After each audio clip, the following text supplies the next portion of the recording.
I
stand back and I watch you explore in perfect visions like I've been here before.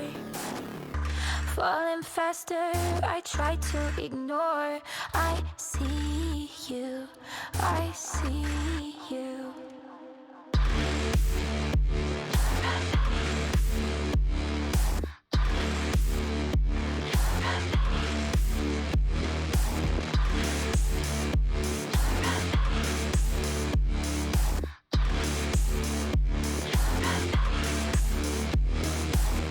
I'll let you drag me to hell if you hold my hand. Tell me this is real and it will never end.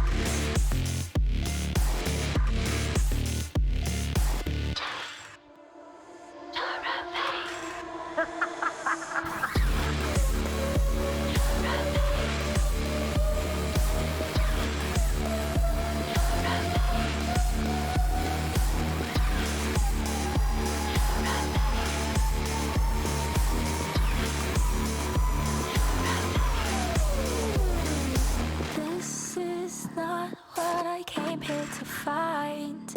Memories show that I'm out of time. See a shadow, don't know if it's mine, but I see you, I see you, I see you, I see you, I see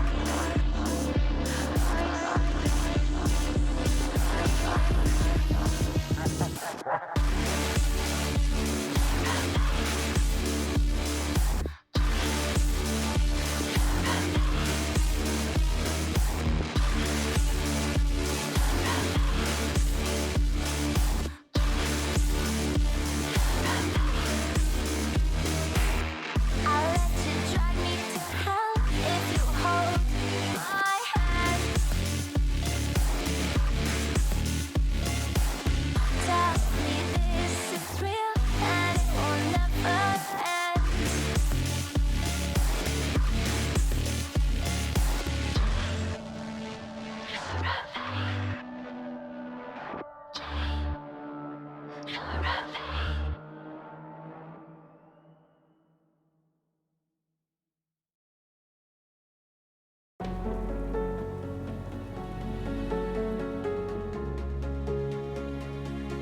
Einen wunderschönen Sonntag wünsche ich euch. Hallo. Ja, ich weiß, ein bisschen ungewohnt, ne, weil wegen Sonntag und dann noch eine Stunde früher als sonst. Ich hatte einfach Bock. Weiter Vampire the Masquerade zu spielen. So, und als allererstes hier mal, Maggie, vielen Dank für 15 fucking Monate. Meine Fresse, 15 Monate. Nee, wie viele hier schon auf 15 Monate sind. Unfassbar. Ein wunderschönes Aloha an Schneemehl, auch an der Stelle hier. Und an Astra, der sich wundert, warum ich sonntags um die Uhrzeit da bin. Und Hallihallo, Flausche Feenix. Hi Schnuffi, na? Alles fit hier bei euch? Mit Schnuffi gerade noch hier und Schneemehl Diskussion gehabt. Was heißt Diskussion? Wir haben ein bisschen geredet über, warum, wieso, weshalb mit den PC-Teilen und alles, ne? Mal so ein bisschen, Hi, Baby. PC-Kunde. Hey, Baby. Hi, Jackie. Ja, ich habe gerade mal den Startscreen ein bisschen umgestellt. Das würde ich auch jetzt mal eben machen für die anderen Screens. Ihr könnt gern kurz... Ja, lol, da hat er einfach Lülü gesagt. Aber habt ihr eh nicht gehört, von daher alles cool. So, wir gehen mal eben auf die Pause. Schauen wir mal eben hier rein, wie das hier aussieht. Ja, das kann man aber eigentlich so lassen. Ich gucke mal eben hier, was sagen die Socials? Die könnten wir eigentlich ein bisschen höher packen. Würde ich sagen. So. So, wo habe ich denn hier das Lulu-PNG? Ja, das geht so nicht. Ja, habe ich schon verstanden, ne? So, kurze Lulu packen wir direkt hier so drunter. Dann sieht das auch wieder ein bisschen annehmbarer aus. Was ist denn hier mit dem Screen hier oben? Der Desktop, genau. Das ist der Desktop hier oben. Das ist der Screen. Gucken wir mal, ob wir den ein bisschen... So. Ach, so ist das, ja? Hier einfach so reinzühen, ja? So, dann gehen wir noch eben in den Chatting-Screen, aber da dürfte ja alles okay sein. Hallo. Dann gehen wir noch kurz in den Endscreen, gucken da auch nochmal eben rein. Ja, das passen wir hier auch nochmal eben an. Ups, sagt der Astra. Der Schnuffi lacht sich erstmal einen weg hier. So, hier passen wir das auch mal eben an, und zwar die Socials hier. Die packen wir auch mal eben hier drunter. Hat mich nämlich ein bisschen gestört, wie beschissen das eigentlich aussah. So, und das Pentagramm, das setzen wir auch hier einen Ticken runter. So, damit man auch den Equalizer sieht, weil irgendwie hat man den nicht richtig gesehen, ne, den Equalizer. So, das sieht auch schon viel besser aus. So, dann gehen wir direkt mal wieder in die Live-Scene. Oh. Ja, das wollten wir nicht. Sorry, die Technik da hinten schon wieder. Die Technik.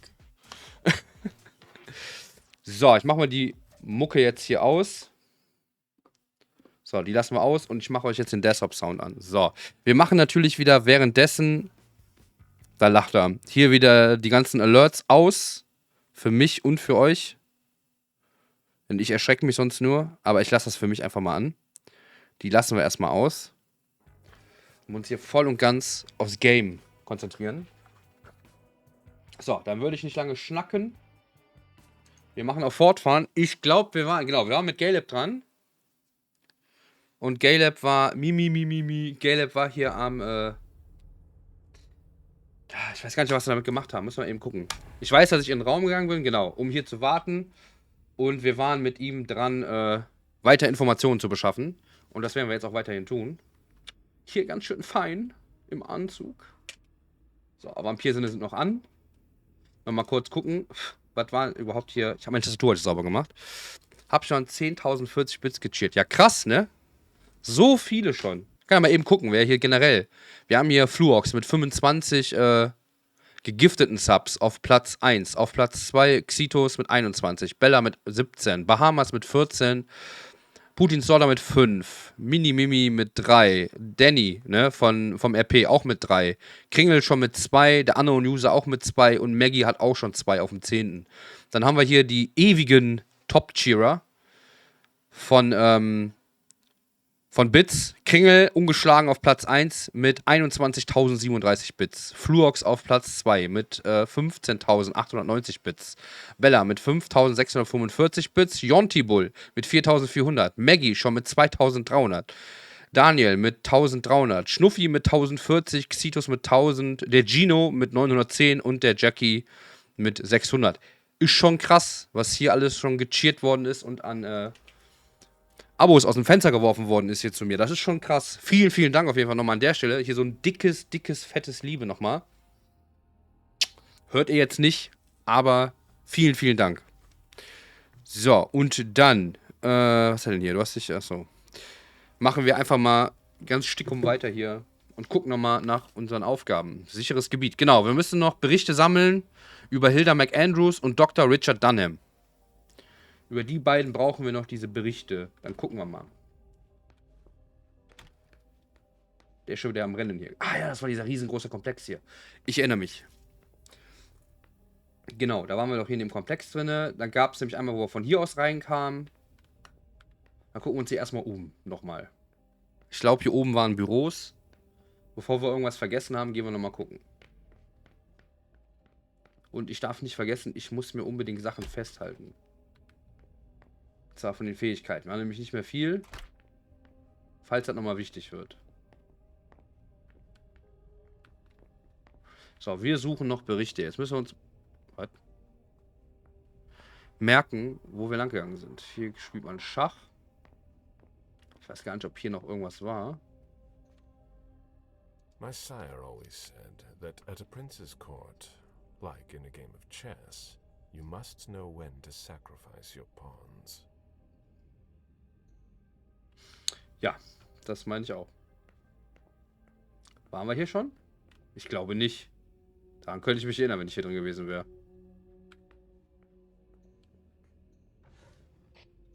The Diary of an 8-year-old girl. June. Jason's daughter. Okay. Okay. Machen wir das mal wieder zu. Genauer ansehen. Was haben wir denn hier? Die nächste versteckte Geheimnis für dich. Viel Spaß bei den Schlüsseln. Okay. Maggie, was hast du hingeschrieben? Da steht Mac. Ich bitte um Erklärung. Ja, scheiße. Also eine 8 ist ein T. Jetzt muss ich brauche was zu schreiben. Ich brauche was zu schreiben. Ich brauche Blätter. Ich muss mal eben kurz ein weißes Blatt holen und einen Stift.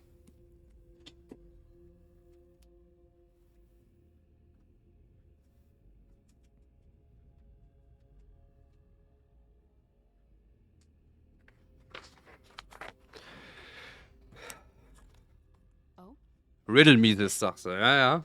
Secret for you. So. Good luck decoding. Also, ich schreibe mir jetzt erstmal auf. Wir haben 8, 9, 5, 3, 7. Dann haben wir 4, 7, 4, 6, 5, 6, 8, 3. Dann gehört noch zusammen 9, 4, 8, 4, 9, 6, 8. So, die 8 ist ein T. So, die 9 ist ein Y. Die 5 ist ein L. Die 3 ist bestimmt ein O, ne? Ne, ein E. Und die 7 ist bestimmt ein R, ne? Ja. Das heißt Tyler. 4 ist ein I und die 7 ist doch bestimmt ein R. Tyler, Ear. 4, 6. Da haben wir die 4 ist ein I und die 6 ist ein O. Die 5 ist ein L. Die 6 habe ich wieder vergessen. Ein O. Die 8 ist ein T. Die 3 ist ein E. Tyler, Ear, I.O., Lotte, was? 9 ist ein Y. So, die 4 ist ein I. Die 8 ist... Kann auch ein U sein, ne?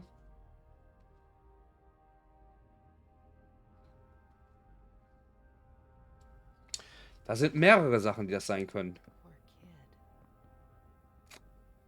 Sehe ich gerade. Also Tyler ist... Die 7 ist auch ein S irgendwo, ne? Ja, die ist da. PQRS. Jo, Kuriso, was geht? Steht das nicht schon? Steht das da nicht schon? Wie? Steht das da nicht schon? Was meinst du, steht das da nicht schon? Wo soll das denn stehen? Is in. Ja, is in ist richtig. Is in. Tyler is in... L-O-T-E. Das macht keinen Sinn. Was haben wir hier noch? 5 ist ein L. 6 kann auch ein O sein. Haben wir auch schon. 8 ist ein V. Is in love. Tyler is in love. Die 9 Y is in love.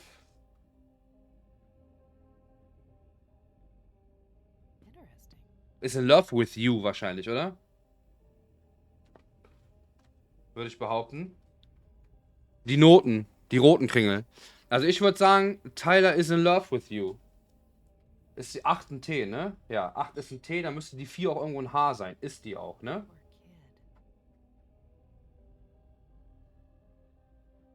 Ja.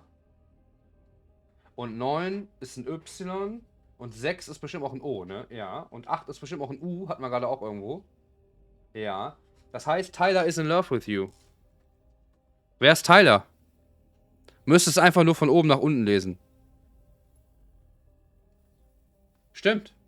Tyler is in love with you. Hast du recht? Habe ich nicht drauf geachtet. Egal, ich hatte Bock, das jetzt so aufzuschreiben. Haben wir das auch geklärt. So. Also, Tyler is in love with you. Wer zur Hölle ist Tyler? Haben wir hier irgendjemanden im Deck, der Tyler heißt? Von den Charakteren?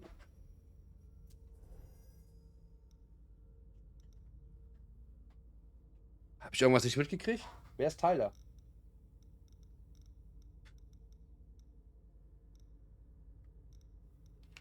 Steht hier nicht. Okay, gucken wir mal weiter, was hier noch so rumliegt. Ich denke mal, ist eine Freundin von ihr, die der Kleinen das geschickt hat. Kann sein. Da ist eine Kamera, da ist doch bestimmt, sind doch bestimmt Fotos drauf.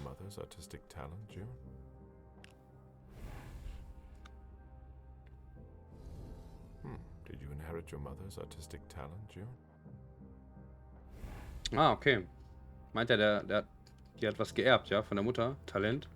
Da kommen wir nicht rein.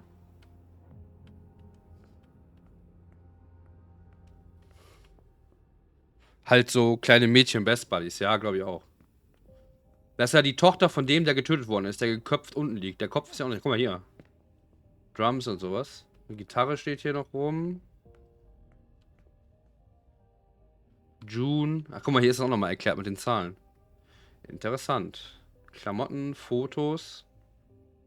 Genauer hinsehen. June's whole life in pictures.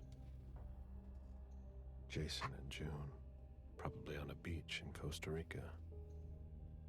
Costa Rica. Kätzchen.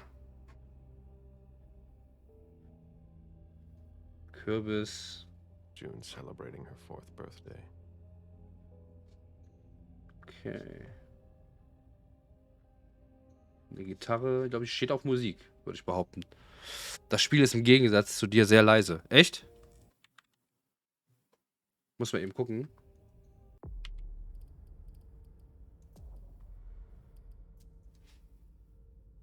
Ja, ich weiß auch nicht, warum es hier schon wieder leise ist.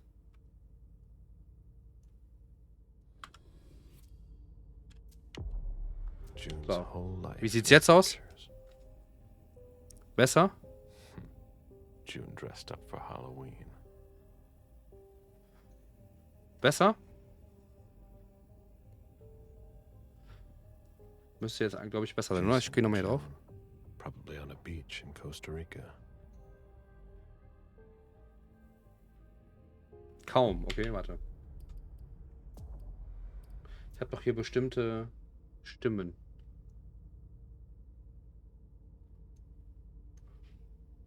Ja, Musik muss nicht so laut sein.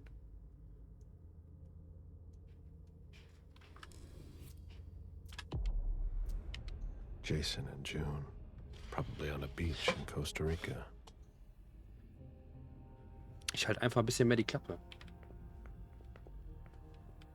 War eigentlich gerade eine Polizistin. You must be Smith. Yes. Rickman. Have you found anything? Not yet. This is the girls' room. There's no sign of her. I guess that's a good thing. I'm going to take a look around. Let me know if you find anything. Okay, Smith. Ist jetzt besser, ne? Von der Lautstärke, ja?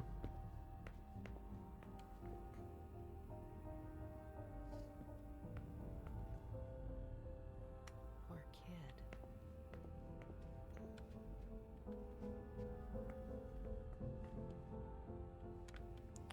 Warum habe ich ein Spiegelbild? A bathroom with a shower and a tub. June's father spoils her. Da seht ihr ja nichts. Ach, das ist die Dusche. Okay. Ich denke, mehr gab's hier nicht.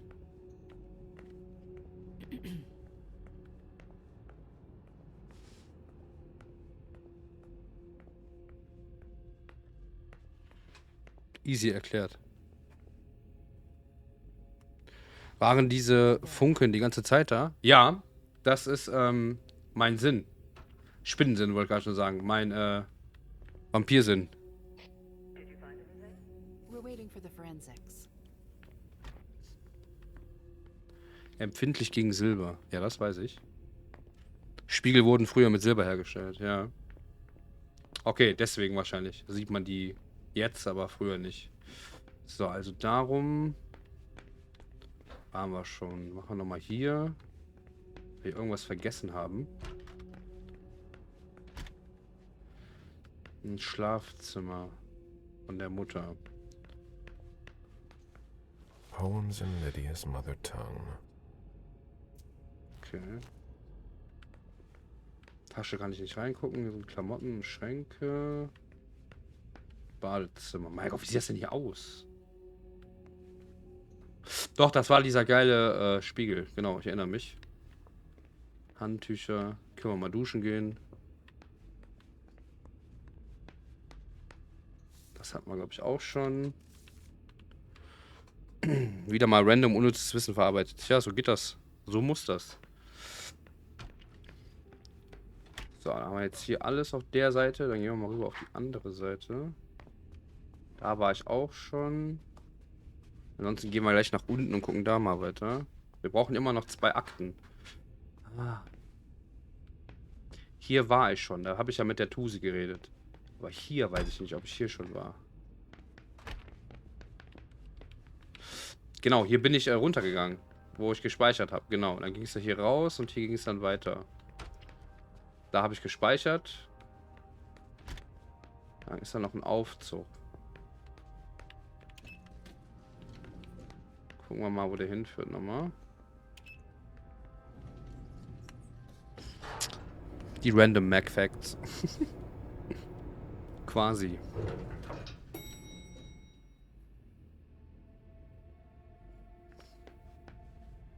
Ach ja, das war das Parkdeck.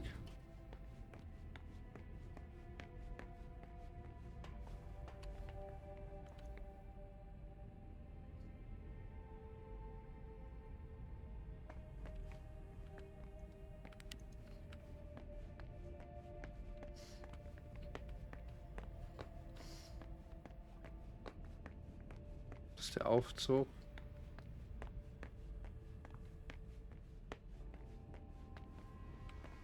Können also nicht an jedes Auto dran, okay.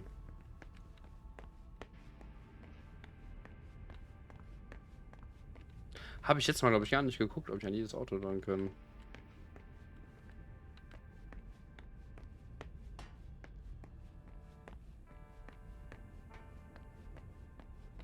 Do you know if a backup's on the way? It should take a long time. Bla bla.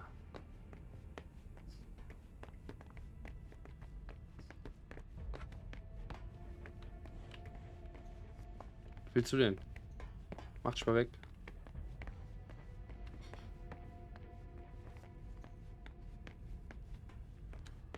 Das Parkhaus aus. Sucht da auf dem Boden irgendwas. An dem Auto war ich, glaube ich, schon.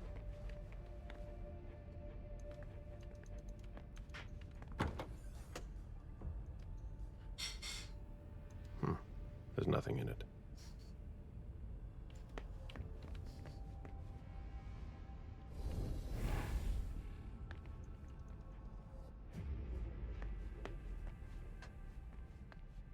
Ich frag den einfach nochmal.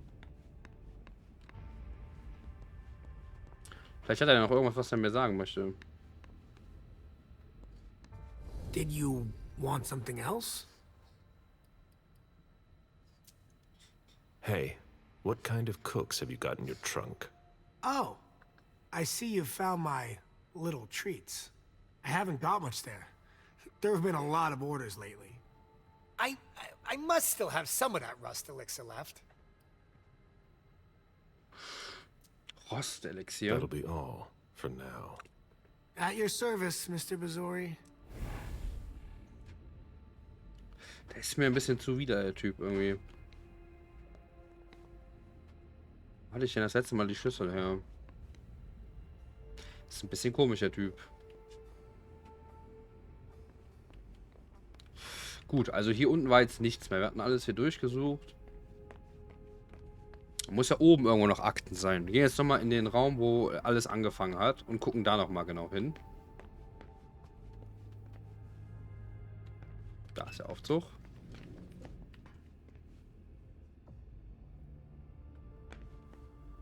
Okay, bisschen weird.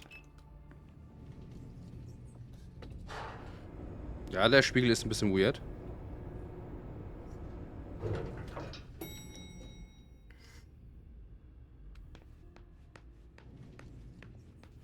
So, wenn wir jetzt rechts rumgehen, müssen wir wieder in den Anfangsbereich kommen. Ohne die Karte, das alles. Das hier ist die Küche.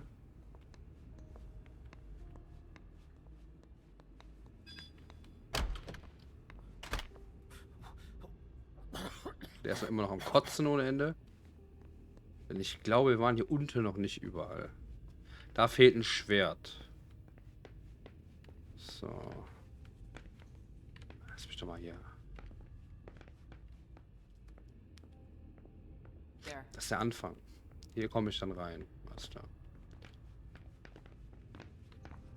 So, hier liegt der Kopf. Hier hatten wir die Sachen. Der Ausweis, bla bla bla. Sonst war hier nichts. Das hatten wir uns ja schon angeguckt. The blow came from behind.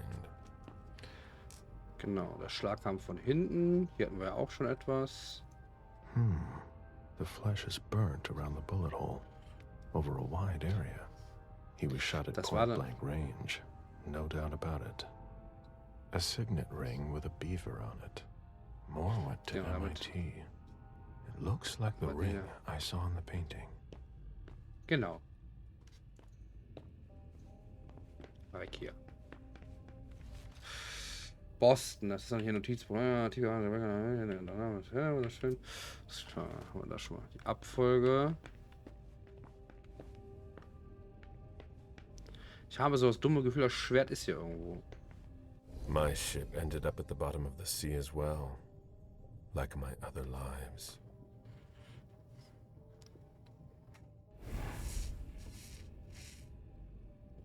Okay.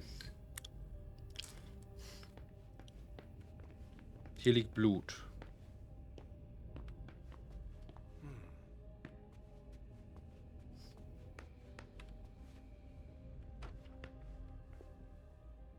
Badezimmer.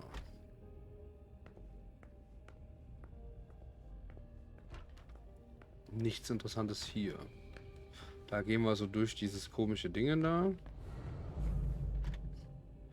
Ein sicheres Gebiet. Warum war ich denn hier noch nicht? Krass.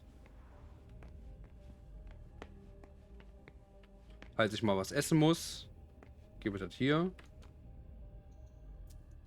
That must remind him of Costa Rica. It's a whole way of life there. Slow down and enjoy things, in contrast to Jason's life.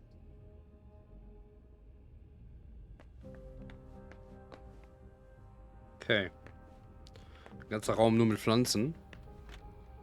Da können wir dann so durchgehen. Bestimmt liegt hier irgendwo beim Durchgehen das Schwert. Ist bestimmt nur nicht gesehen.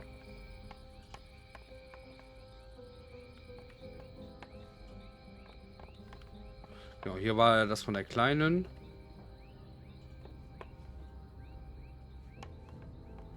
Haben die gegessen. Bin ich hier so durchgegangen. Oder auch nicht.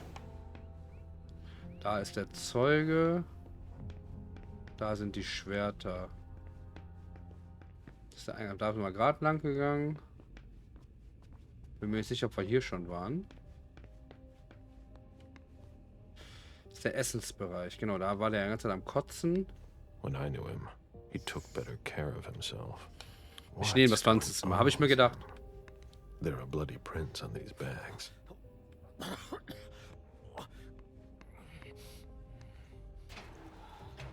Oh, there are blood stains on the garbage chute. Ich weiß, wo er den Kopf hingetan hat. Ugh, what a stench. Der hat den Kopf einfach in den Müll geschmissen. Aber wie komme ich da hin? Ich muss da irgendwie da hinkommen.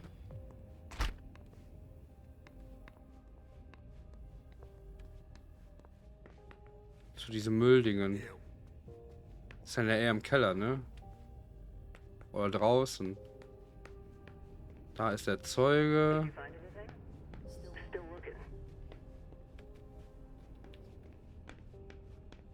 Da ist das. Hier können wir nach oben. Durch die Garage habe ich mir auch schon gedacht, aber ich wüsste nicht wo. Jetzt sind wir nämlich schon wieder hier oben. Gibt es nur noch eine Seite, wo ich zwar schon war, und zwar hier. The ghoul who was searching here was looking for something specific.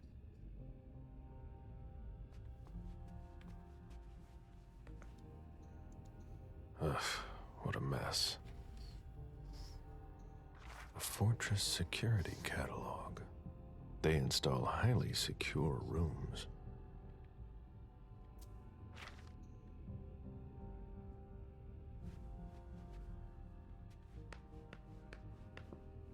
Bestimmt irgendwo eine versteckte Tür oder sowas.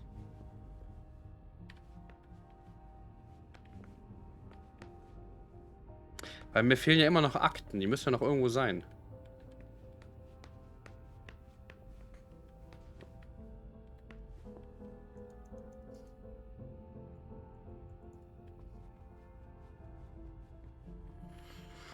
Ich guck gleich mal durch die Garage, das muss ich im Kopf behalten.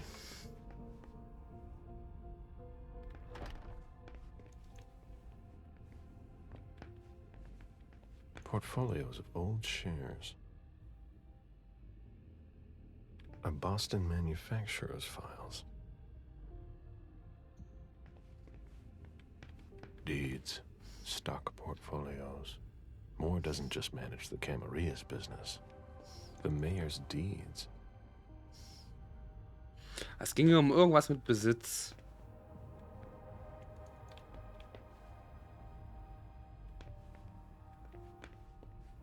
Muss doch bestimmt irgendwo eine geheime Tür sein. Irgendwo. Richard Zenton, bla bla. Aber auch nicht die Akten, die ich suche. Warum suche ich hier nochmal? Richard Dunham und Hilda McAndrews.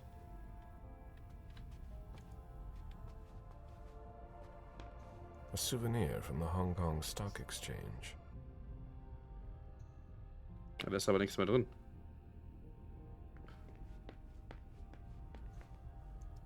Nice collection. Working for us has its advantages. Okay.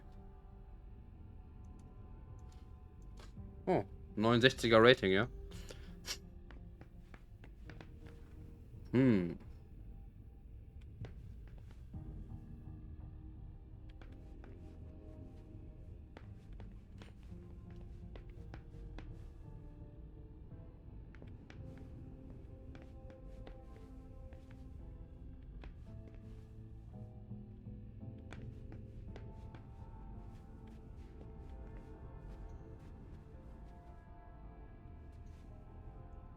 Lydia and June at the beach.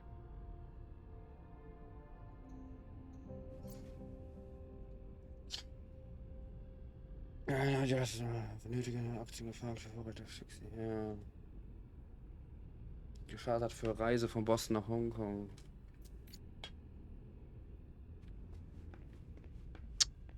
Gut, jetzt nochmal da oben.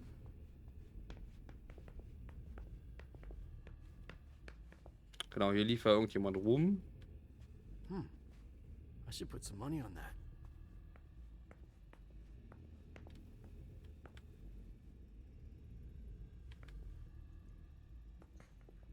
Sorry, Agent Smith, but I'm a little busy right now. Ja, mach mal. It was my greatest pleasure before. Now everything tastes like ashes.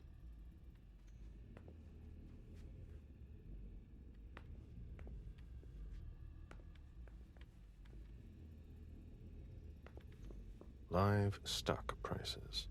I had fun for a while too. At first. So, hier oben ist also nichts mehr.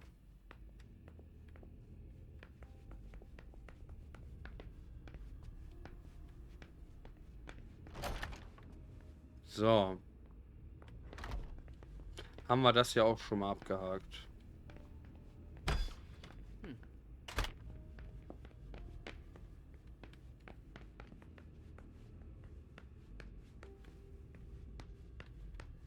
Das ist ja hier der Raum, wo ich gespeichert habe das letzte Mal. Warum der hier existiert, weiß ich auch nicht.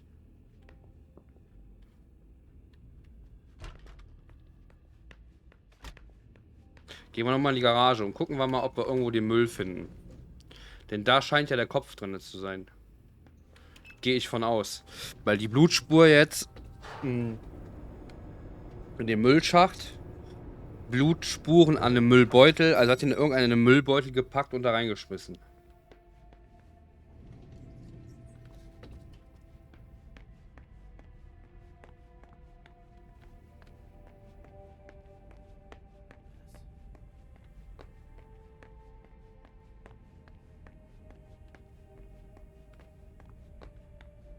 Do you know if a backup's on the way? This should take a long time.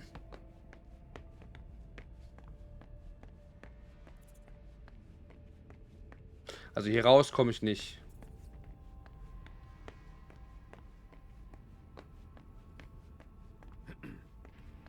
Da ist noch eine Tür, die habe ich gar nicht gesehen.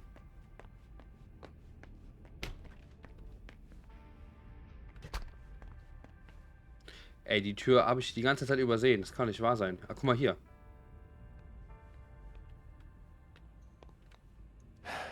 Locked.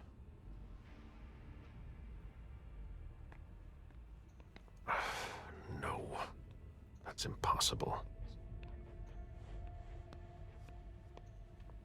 I have to find a way to open it. Interessant.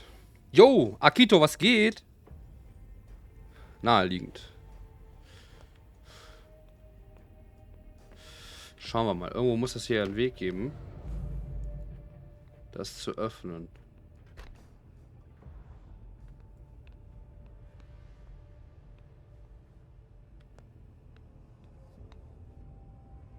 Die sind elektronisch geschlossen. Even access to the trash. Du warst nicht hier. Jetzt konnte ich schon wieder die Müllcontainer. Würde dich umbringen, Tür loszulassen. Tür offen zu lassen. Was? Nochmal. Wait. Du warst nicht hier. Und ich konnte schon wieder nicht an die Müllcontainer. Würde es dich umbringen, die Tür offen zu lassen? Ein paar müssen auch arbeiten.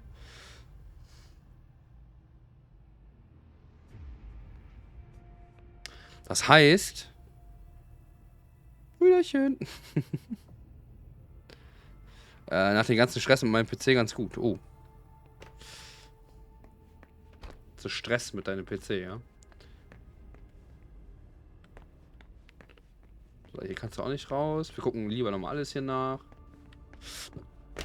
Wade ist doch der Typ hier, oder?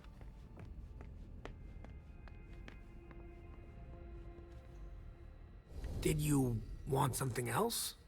Ja, mach die scheiß Müllcontainer auf. How do you open the dumpsters in the garbage room? What dumpster? The dump... Are you toying with me? No, but the cops already looked. There's nothing there. Open it. Mr. Missouri, I promise you won't find anything there. And I can't open it anyway. It's for staff only. Why do you want to go through the trash anyway?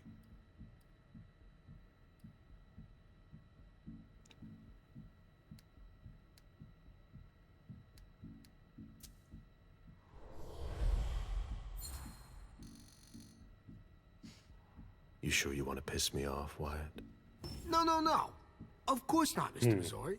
That's not at all what I Aber want. sowas von. Listen, we're just gonna forget this conversation ever happened. And Excuse me? You didn't just try to corrupt my memories, did you? Oh, no. I'm so Will er mich verarschen? sorry, Mr. Missouri. I shouldn't have. I know. Sein Ernst? How can I make it up to you?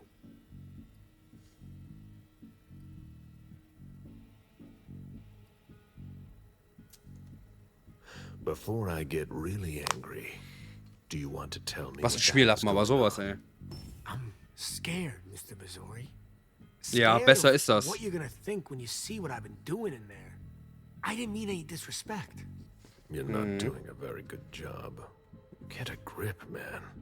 Yes. Yes, Mr. Missouri. Open it now. Just promise me you won't touch anything. Some of my stuff is in there. Please, don't touch it.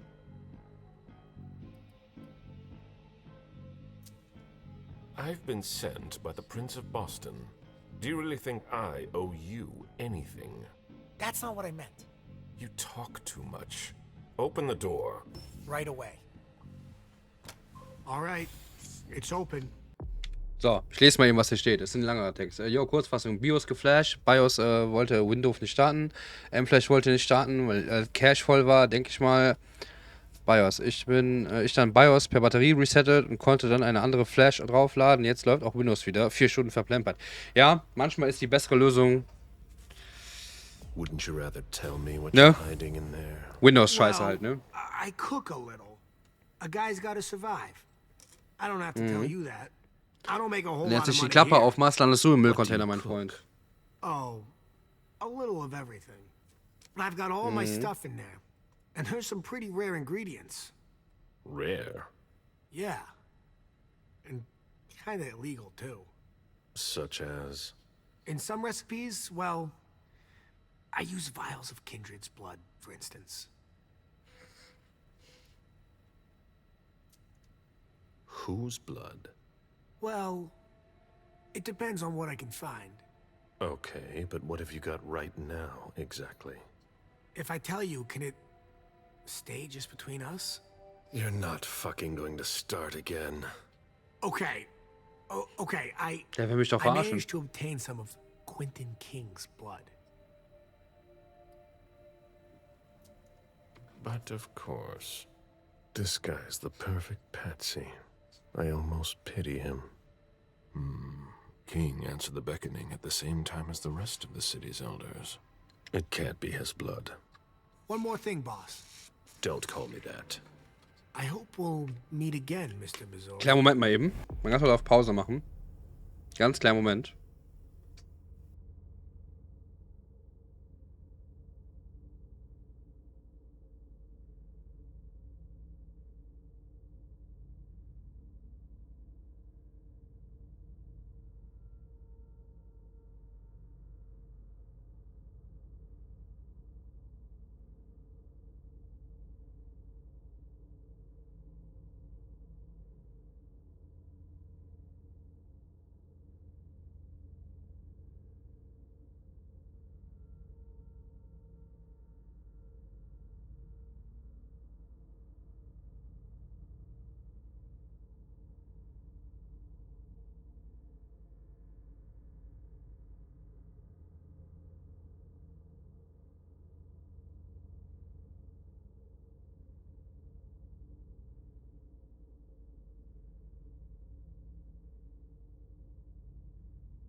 So, sorry, meine Mama hat gerade angerufen, war wichtig. Es gibt Vampire, da merkst du es nicht, dass es zu spät ist.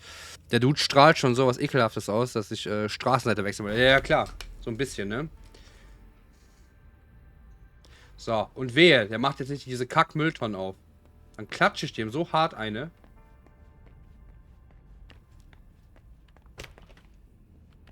Aber so richtig. Ach, jetzt haben wir die geöffnet, ja? Keine Ahnung. Nothing of interest. Wow, hast du mich erschrocken, Alter. Bannerstorm. Danke dir. Für den Follow. Willkommen in der Society. Maggie. Schenkt Ikazio erstmal einen Sub. Vielen, vielen Dank. Liebe in den Chat. Moin. So, wir gucken jetzt in jede Mülltonne hier rein. Okay.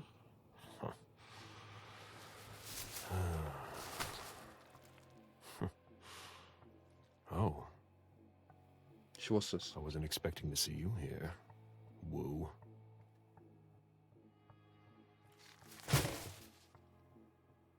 If it was a bodyguard who died in the lobby. Kann ich meinem Bruder auch die fancy Emotes nutzen? Ja, nice.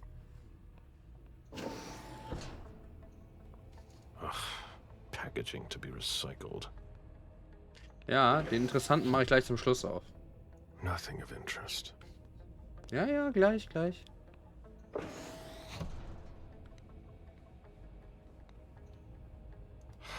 Nothing. Gerne. Dankeschön. Nothing of interest. So, jetzt kommt der interessante Part. Wyatt's makeshift lab. And it's not meth. Who would want to take that? Empty soda cans. Dietrich genommen. Rusty cans.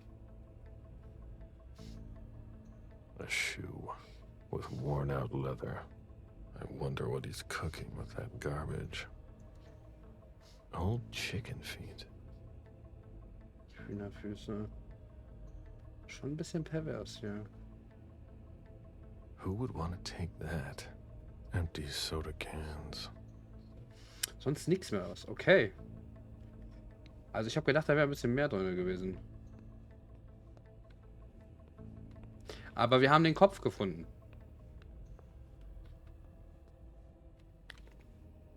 Ich glaube, ich konfrontiere den Boy jetzt nochmal.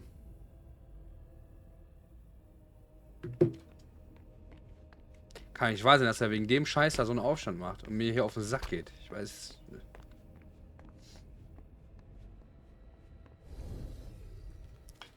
How can I help you, Agent Smith?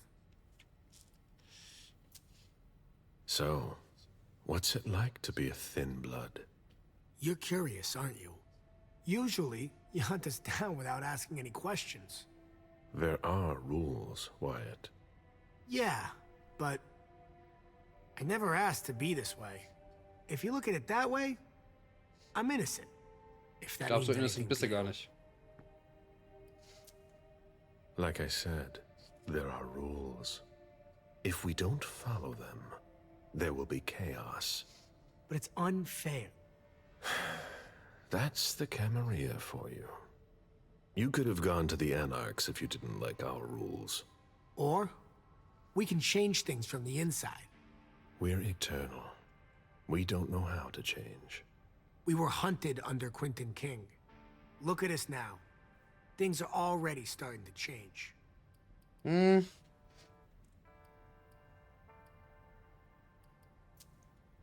Just wait until an elder comes back. He'll launch a blood hunt before you can say unfair, and you'll all end up in the crematorium. Aber sowas von. What's it like to be a thin blood? It sucks. Yeah, I can still go outside during the day, but it's not all it's cracked up to be. The descendants just can't understand. Sure, it's nice. More than nice. I've been roaming the night since 1745. Do you have even the slightest idea what that does to you? How it changes you, without even realizing it, without wanting to. It eats at you from the inside. But I'm still not complete. So, if I had to choose, I'd rather live at night and be like you. Thin bloods are the dregs of society. We're always wondering what's gonna happen to us. You, of all people, should know that. If we want to be like you, even a little bit, we have to come up with potions that have a temporary effect. I found your cook's shop. You didn't touch anything, I hope. Don't worry about it. Thanks, Mr. Missouri. I went through your trash. So? Are you interested in one of my ingredients? That's not really what I've got a problem with. What? You didn't tell me about the man's head in a plastic bag. What? But what the hell? Is it more? No. That head belonged to one of his bodyguards. But...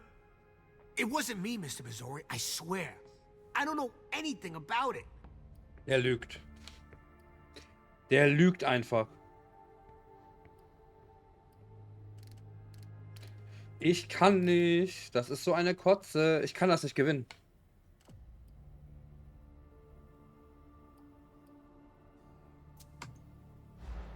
Ja, es wird fehlschlagen, war klar. It was one of our servants. Oh yeah? Do you know what that means? But it's not me. There will be an investigation. It belonged to someone, Wyatt. Of course. I hope you'll find whoever did it. You don't seem to be too worried. Well, yeah. I didn't do anything. And if you had anything on me, you wouldn't be trying to intimidate me. Happy to help. Kleiner Drecksack, ey. Wird dir mal liebsten wirklich den Arsch aufreißen.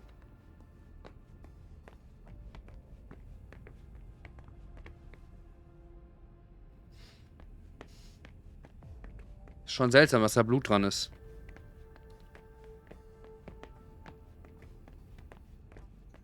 You should go see. I know. I know.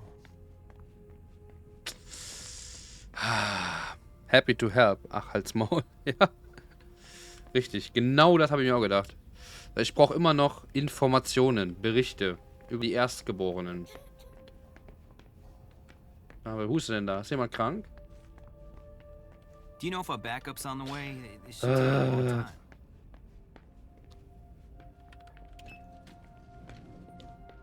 So, irgendetwas verheimlicht der Typ mir.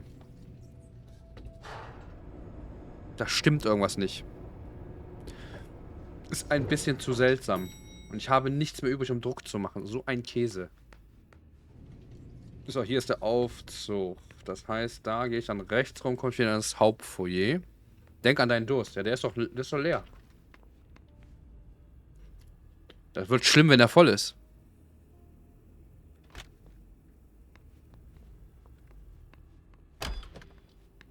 Da ist die Küche.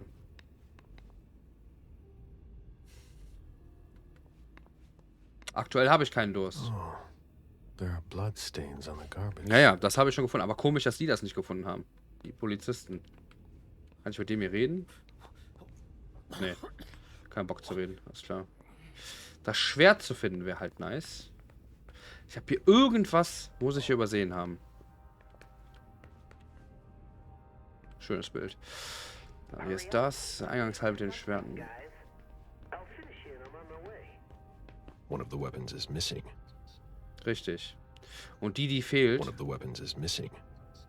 die sind mit Kötzerli beschäftigt. So ein bisschen, ne? Und die fehlt, ist die Tatwaffe. Sorry, I'm busy. Mhm, sieht man. So busy, ey. Where in God's name is forensics? Irgendwo ist dieses Kackschwert. Ich habe gedacht, dieses Kackschwert hat vielleicht einer hier reingeschmissen, aber kommst von oben ja gar nicht da dran. Gucken wir nochmal am Anfang.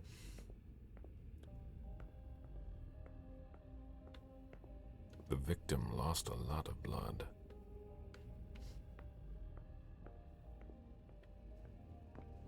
Go ahead. It's okay.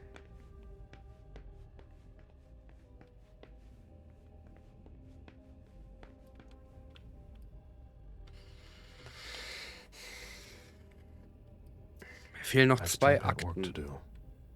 Ja, ich weiß, ich habe noch Arbeit zu erledigen. Aber wo sind diese verdammten That's not a Akten? good sign. Mir fehlen Akten. Ich brauche immer noch die Akte hier, irgendwas von Hilda und Dr. Richard Dunham. Und ich bin der Meinung, ich habe alle Büroräume durchsucht, die hier sind. Gehen wir nochmal systematisch vor. Also wir kommen jetzt hier von der Eingangshalle rein. Wir gehen jetzt erstmal links rum. Jetzt erstmal links rum alles. So. Genau, hier waren wir ja schon ein paar Mal drin. Waren wir vorhin auch schon drin. Das ist ja hier. Badezimmer. Da ist nichts. So, hier ist dann so ein das Pflanzenzimmer, wo Maggie gerne drin sein möchte. Hier ist auch nichts. Durch die Büsche hier zu gehen, bringt auch nichts. So. Da ist das Hauptding. So, dann gehen wir jetzt die andere Seite lang. Rechts rum. Da ist, glaube ich, die Küche, ne? Wenn ich recht erinnere. Ja, da ist die Küche. Da haben wir auch schon alles durchsucht. Da ist das Esszimmer. So, geradeaus durch. Wie gesagt, kommen wir hier hin. Zu dem, den wir verhört haben. Den kann man ja bestimmt nicht nochmal verhören. Macht ja auch gar keinen Sinn. Hier sind noch Notizbuch, bla bla. Hier liegen Akten, die nichts damit zu tun haben. Mit dem zu reden. Yes. What do you want to know? Nichts. Okay, also den ist wieder super hell bei dir. Ja, ne? Das ist, weil gerade Dämmerung ist. Das geht gleich vorbei mit dem Hellen. So, der hier kann man wahrscheinlich nichts sagen, ne? You managed to calm him down. I thought that would be impossible. Yes, and he was able to answer a few questions. So, das waren hier auch Zeitverschwendung. So, dann geht's hier nach oben. Hier nach oben waren der Flur. So, von hier aus, wenn wir gerade durchgucken, gehen wir jetzt zuerst links rum. Fangen wir hier an. Das ist die Treppe. Kommen wir nach unten. So, hier ist das, wo wir die eine Vampir-Tussi weggejagt haben, die hier irgendeine Mission hatte, was auch immer. Das haben wir uns schon 5000 Mal angeguckt, das Buch. Da haben wir auch schon angeguckt. Hier ist sonst leider nichts. Hier ist kein Geheimgang oder irgendeine Dings. Obwohl ich ja schon dachte, dass hier irgendwas ist. Ist aber nicht.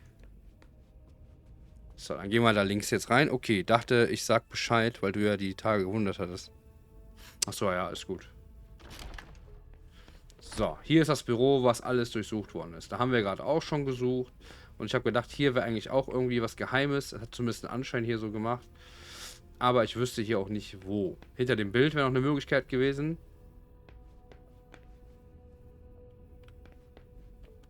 Aber hier ist einfach nichts. Nichts.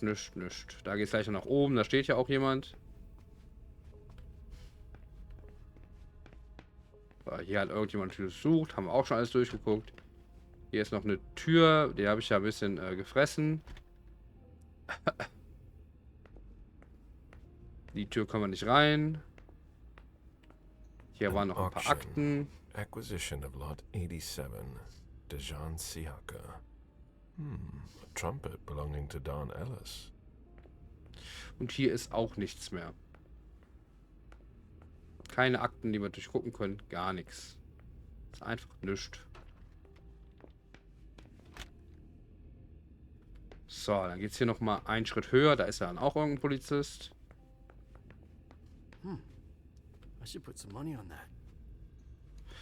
dem können wir nicht reden. Der ist ja so hardcore busy. Naja, du mir auch. Zigarren. Weil dann ja das alte, das er früher auch Spaß dran hatte. Und hier in dem Regal ist auch nichts. Hier sind ein paar Auktionen, Scheiße. Bringt auch nichts. Haben wir das schon mal erledigt. So, dann gehen wir jetzt hier nochmal raus.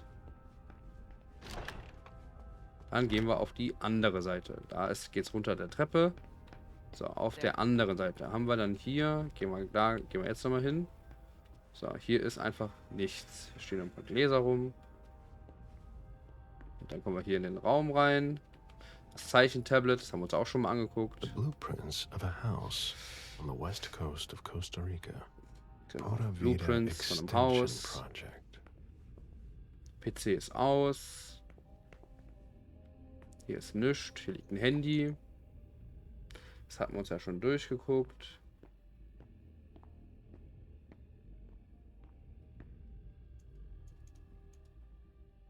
Oh. Mom!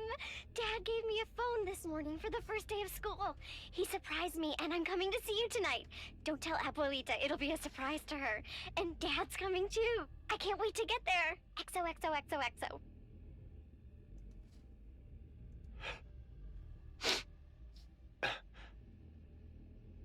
Damn it, Lydia.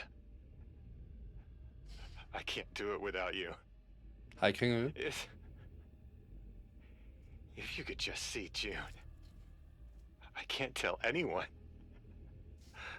I'm not gonna make it. I need... Okay, kurz bevor er gestorben ist. Sorry. I apologize for everything. I should have left. The three of us should have gone. Stayed at Pura Vida the way you wanted. I'm so sorry for what they did to you.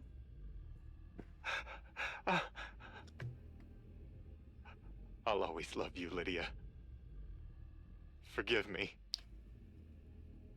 Forgive me.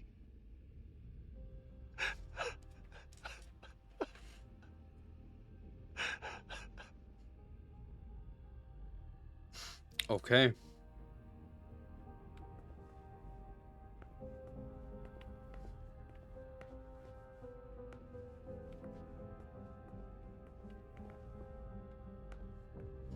Sonst ist hier leider nichts.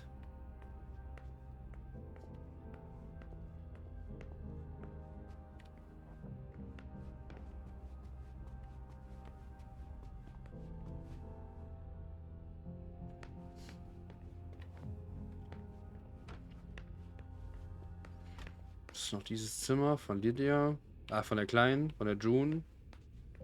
Da hatten wir ja schon alles nachgeguckt. Das ist das Tagebuch von der Kleinen. Das war das mit dem Rätsel. Da stehen so ganz weirde Figuren. We're waiting on CSU for that. Did you inherit your mother's artistic talent, too? Ich hätte ja gedacht, dass da Fotos drauf sind. Aber anscheinend nicht. Find anything? Nothing yet.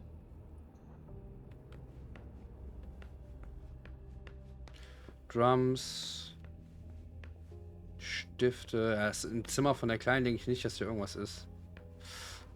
Das ist ja hier das Bad, bla bla, Dusche. Oh. Was? Oh. Ein Toilette was runtergespült? Nee, auch nicht. Denke hier bei der Kleinen im Zimmer ist nix. Da wäre ja nur noch die Möglichkeit hier. Das Schlafzimmer. Was hier auch so hart durcheinander ist. Someone tossed a bunch of stuff in this bag in a hurry to leave. Aha. Der scheiß Autoschlüssel von der. Warum habe ich den denn beim ersten Mal nicht gesehen? Das gibt's doch nicht. Das war meine Schuld. Bin einfach blind. Dann müssen wir gleich noch mal runter ins Parkhaus. Was ist das? It must have been used to dress a wound. Bottle of disinfectant. Obviously. Ja genau, da hat er sich glaube ich behandelt, weil er irgendwelche... Er hat ein bisschen geblutet, wie so ein abgestochenes Schwein. Aber nur ein bisschen. So, jetzt haben wir den Autoschlüssel von diesem scheiß Auto. Das ist wahrscheinlich da, wo die vorhin vorstand, wo ich nicht dran konnte. Das heißt, da sind bestimmt noch Akten drin. Da hatten wir schon reingeguckt. Eine Aktentasche. Wäre natürlich auch sinnvoll, da Akten reinzutun. In dem Auto sind bestimmt die Akten. Die hatte bestimmt was von den beiden mitgenommen. Von denen, die wir noch suchen. So, Aufzug nach unten. Hier war, links war auch irgendwo... Ne, auf der anderen Seite war das. Hier rechts ist die Tür nach unten. Und da kommen wir dann zu dem Aufzug. Und da gehen wir dann nochmal ins Parkhaus.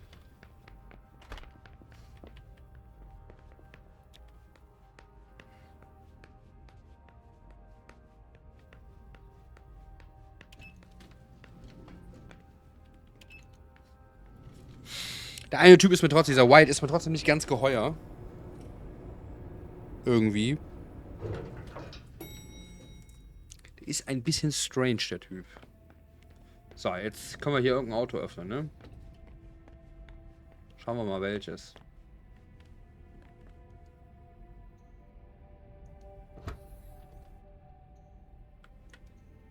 Ach, guck mal. Haben wir schon mal von der Hilda die Akte. Planned for everything, even her eventual end.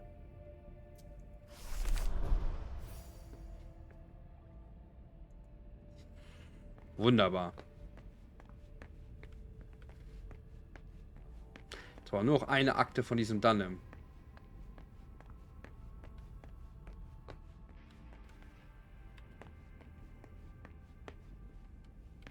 Das ist ja der Freund von Dunham, von der Leisha oder Lisha, wie der heißt. Der komische, wie heißt der nochmal hier, der Psychologe? Irgendwie sowas.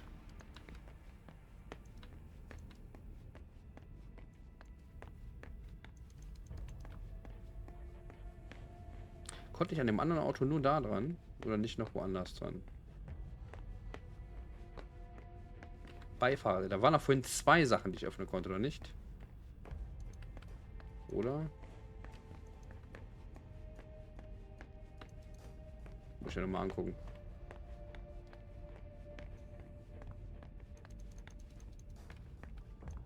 Ne, Beifahrer konnte ich nicht. War nur hier. Guck mal lieber nochmal richtig. Gut, hier ist nichts mehr. Gut. Das heißt, uns fehlen nur noch Informationen. Sammle die Berichte über die Erstgeborenen. Und zwar Dr. Richard Dunham. Nur noch Dunham brauchen wir. Peace.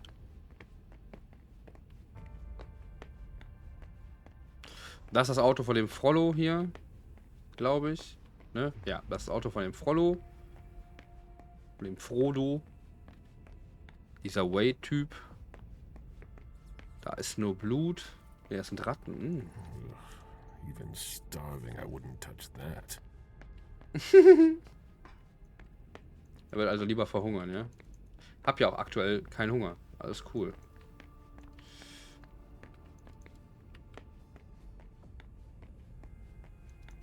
Ich glaube aber auch, das war's hier mit Autos. Ich wüsste nicht, wo sollte denn hier noch eine Akte sein? Das ist das. Wo sollte hier noch eine Akte sein? Von dem Dunham. Die finde ich ja einfach nicht. Ich finde die Akte von dem einfach nicht. Ich bin der Meinung, ich habe hier alles durchsucht. Wo sollte diese Akte sein? Ich habe jetzt sogar den Autoschlüssel gefunden und von der Hilda noch eine Akte gefunden.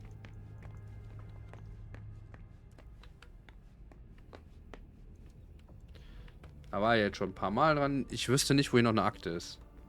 Was sagt ihr im Chat? Habe ich irgendwas übersehen, eurer Meinung nach? Soll ich irgendwo noch mal gucken? Meint ihr, es ist noch irgendwo was, wo ich vielleicht nicht richtig geguckt habe? Habt ihr eine Idee?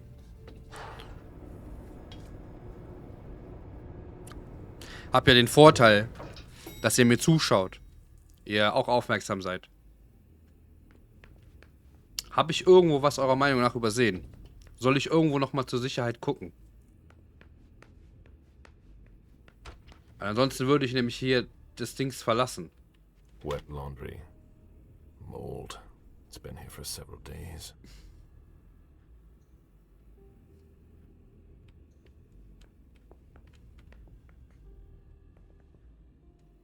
Nochmal alles absuchen, okay.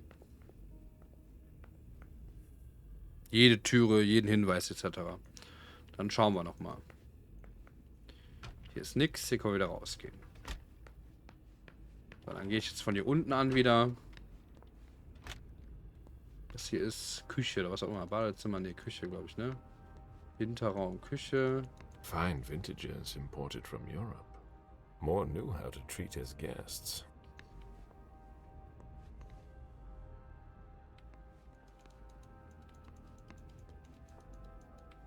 Aber hier ist nichts mehr. Hier, wo der kotzt, ist leider auch nichts. Nicht zu nah daneben stellen, sonst kotzt gleich auch noch. Oh, there are bloodstains on the garbage. Schüssel hast du ja auch eben noch gefunden. Ja, ich weiß. Deswegen frage ich ja. Ugh, what a stench. There are bloody prints on these bags. Ja, da sind wir schon den Hinweisen nachgegangen. Das war ja dann... Weil er bricht ja sein halbes Leben aus dem Kreuz. Aber hier ist nichts mehr. Hier ist auch nichts. Das ist dieses Feuerdingen hier, ne? Was? Nothing, Lieutenant. Who'd leave that lying around?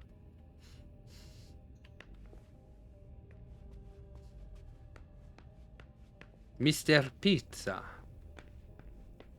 So, dann schauen wir hier nochmal.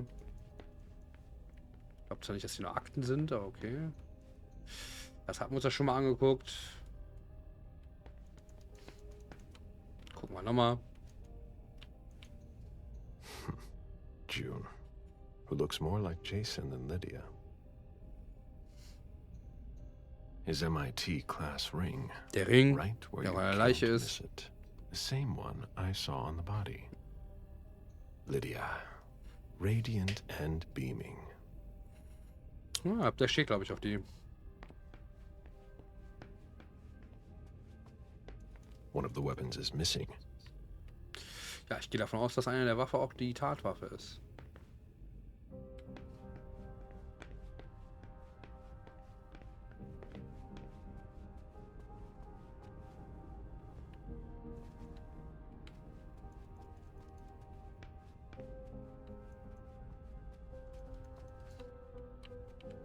Somebody slept here.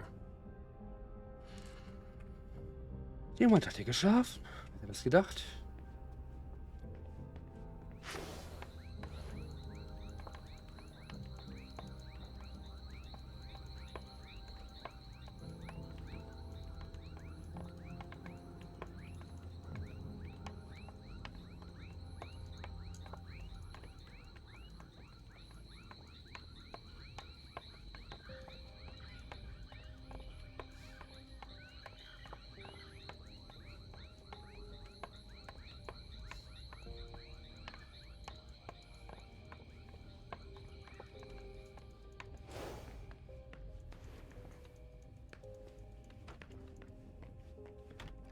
Der Pflanzenraum. Mal alles so in die Ecken gehen hier.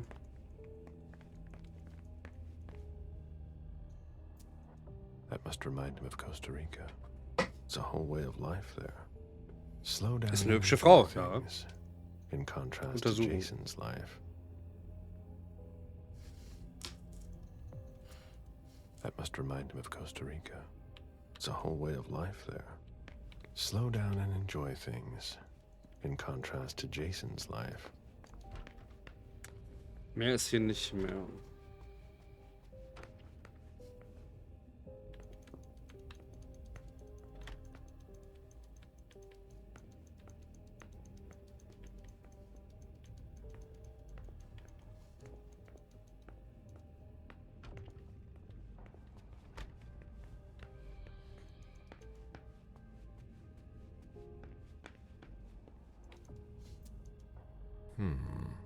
The blow came from behind.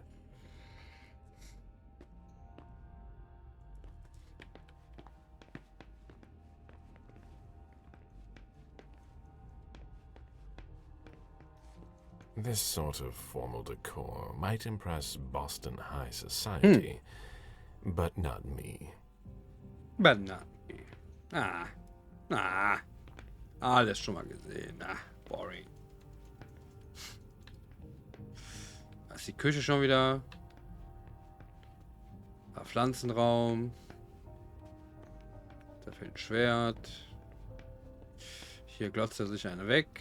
My ship ended up at the bottom of the sea as well, like my other lives.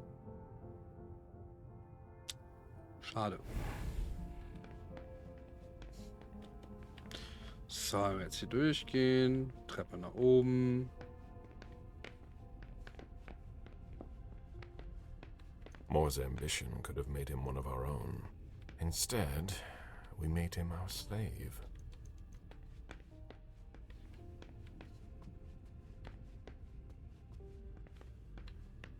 The ghoul who was searching here was looking for something specific.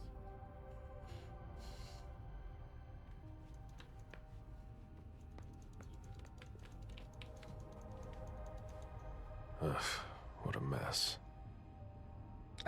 Ey, ich bin da an die Maus gekommen. Ich war dabei, als mein Hofschmied die Waffen anfertigte. Das hier sind nur billige Replika fürs menschliche Auge, aber kaum. Ja, wahrscheinlich ist das hier sein Gedanke, hundertprozentig. What a mess. Und zur wertvollen persönlichen Gegenstände. Wichtige Dokumente verfügt Der Wandsafe über eine 15-Punkt-Verriegelung aus Edelstahl. Ein elektronisches Schloss sowie eine unzerstörbare Tür ohne sichtbare Scharniere. Wir konstruieren für Sie den versteckten Notausgang auf harmonisch hinter Interieur einpasst. Unsere Schiebetüren arbeiten mit hydraulischer Technik, die völlig ausgeschlossen ist. Eine Geheimpassage kann optional mit einem Abstellraum am Ausgang und einer 8-Punkt-Verriegelung angeschaltet werden. Zu Ihrer Sicherheit, Liebsten sollten den versteckten Waffenschrank in Betracht ziehen. Halten Sie alles, was Sie benötigen, Sicherheit gewährleisten, Reichweite, aber nicht der Ihrer Kinder. Kann jedem beliebigen Raum platziert werden. Maß- und fertigen Verkleidungsplatten gleiten mit völlig geräuschloser Hydraulik auf und zu. Auch für das Badezimmer erhältlich. Schutz Ihrer großen persönlichen Besitztümer sollten wir den Liste unserer Gefahr versteckt. Verfügt ein. Der Schutzraum ist das, den wir suchen. Wir suchen einen Schutzraum, glaube ich. Hat sie den Wandsafe schon gefunden? Nö. Das war ja das. Ich habe keinen Wandsafe gefunden. Irgendwo sollte der ja sein. Das ist ja hier fürs Büro, gehe ich mal von aus.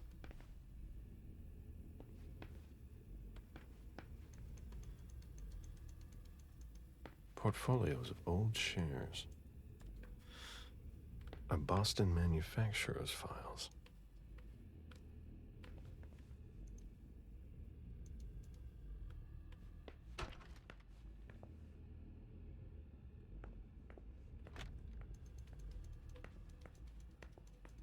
An auction.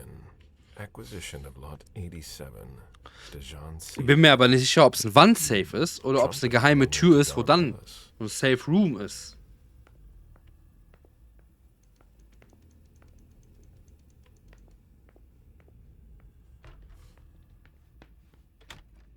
Also hier nicht. Ja, auf der Seite zumindest hier nicht. So. Hinter einem Bild oder was?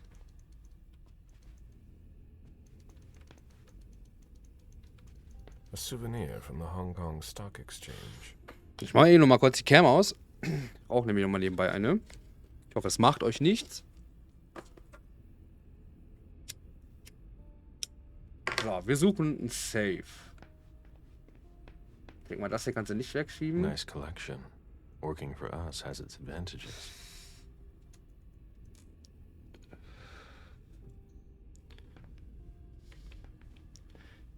Immer noch Taylor is in love with. Taylor is in love with you. Ja.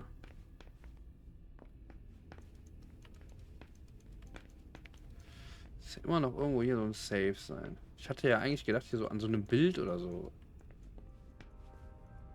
Bestimmt viel banaler, bestimmt viel simpler. Es gab ja auch den das ein oder andere Badezimmer, wo einfach nichts war.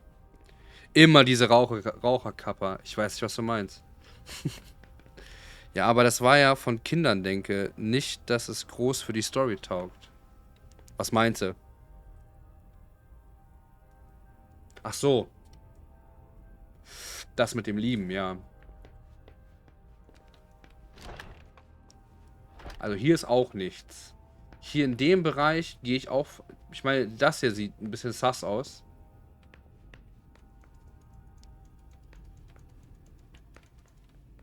Steht ein Fernseher, glaube ich, ne, oder? Ich sehe es nicht richtig. Es ist extrem dunkel.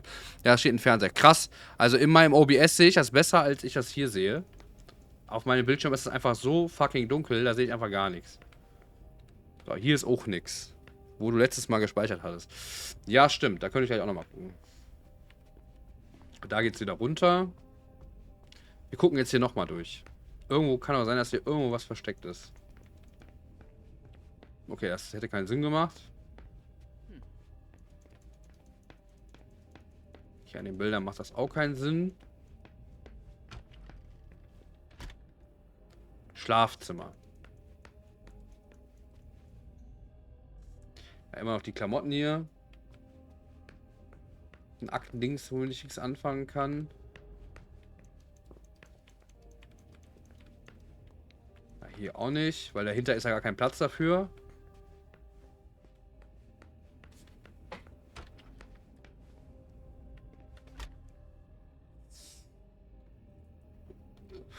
Ihr Badezimmer wurde gespeichert. Meinst du mit dem Laundry, ne?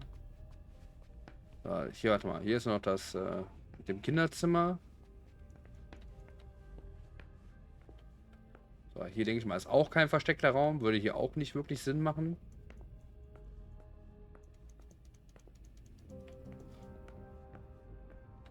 Vielleicht unten. An so einer Waffe. Dass er an so einer Waffe ziehen muss oder sowas. The blueprints of a house on the west coast of Costa Rica. Hatte gestern Fable gestreamt. Das Problem gehabt, dass OBS das Game die Übertragung viel zu hell gemacht hat und zum anderen bei mir viel dunkel war. Lag maybe aber auch am Reshade. Ja, das kann bei mir auch dran liegen. Also hier ist nichts. So, war ich jetzt gerade hier schon? Keine Ahnung. Ich gehe jetzt hier nochmal gucken. Da ist das Kinderzimmer. Aber ich denke nicht, dass so ein Kinderzimmer ein versteckter Raum ist. Das wäre auch ein bisschen seltsam für ein Kinderzimmer.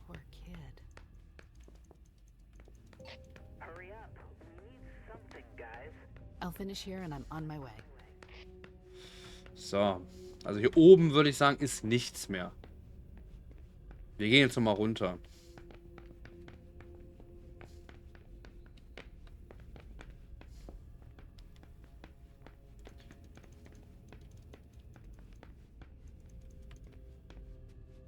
Das Gefühl, hier ist was. Das hier sieht aus wie so ein versteckter Raum.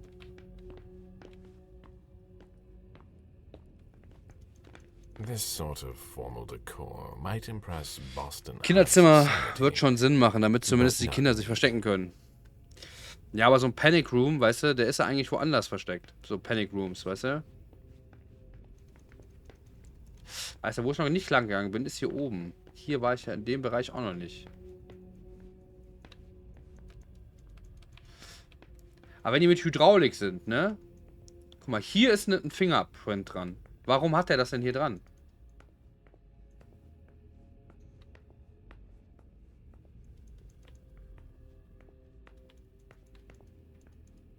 Die Dinger hier würden auch Sinn machen, wenn die sich bewegen würden.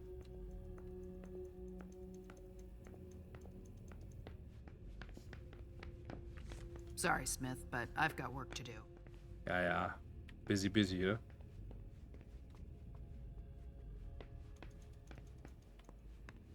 Schon wieder in der scheiß Küche hier. In der Küche gibt es das manchmal auch, ne?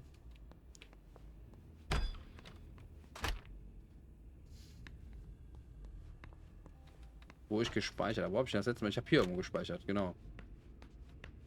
Hier habe ich gespeichert. Aber wo soll denn hier ein Raum sein? Hinter der Waschmaschine oder was? Wet laundry. Um sich abzustützen vielleicht. Was? Um sich abzustützen? Wie meinst du das? Naja, die sind ja meistens da, wo man nicht mit denen rechnet, richtig. Im Kinderzimmer würde ich das aber nicht platzieren. Weil du müsstest dann ja auch erstmal ins Kinderzimmer kommen. Keys. Ich hatte den Raum halt nicht mehr im Kopf. Hätte ja sein können.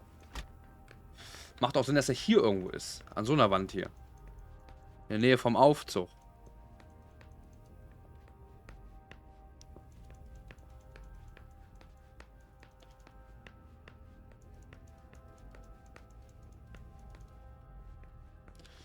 Gehen wir nochmal nach oben.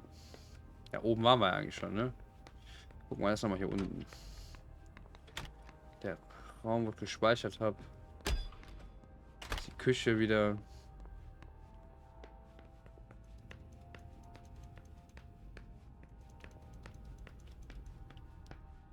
Hinter dem Bild hätte ich jetzt eigentlich gedacht, weißt du? So, weil das hier so Familienporträt. Aber so groß ist das ja hier hinter auch nicht.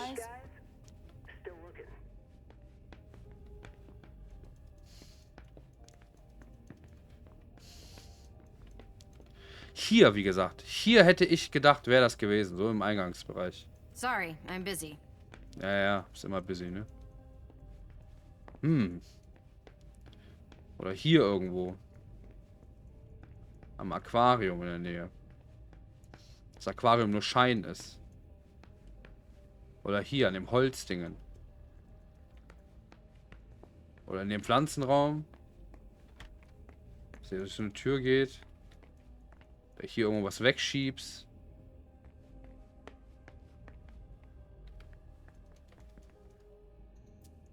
That must remind me of Costa Rica. It's a whole way of life there. Slow down and enjoy. Vielleicht statt die Wände abzulaufen, mal mitten im Raum oder so einen versteckten Knopf suchen. Aber der muss ja irgendwo dann in dem Raum sein, ne? Das müssen wir erstmal gucken, dass es von der Logik her passt mit dem Raum. Ich hätte jetzt auch gedacht, dass vielleicht hier irgendwo was drin ist, aber weiß ich nicht. Macht hier aber auch keinen Sinn.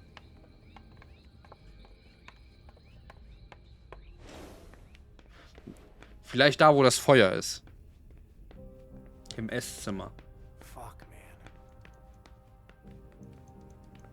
Muss ja kein großer Raum sein.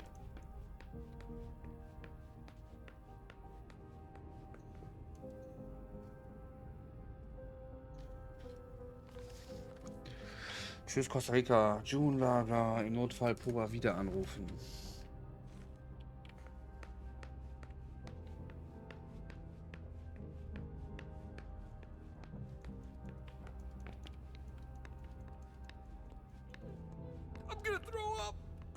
Ja, dann kotzt mal ein bisschen.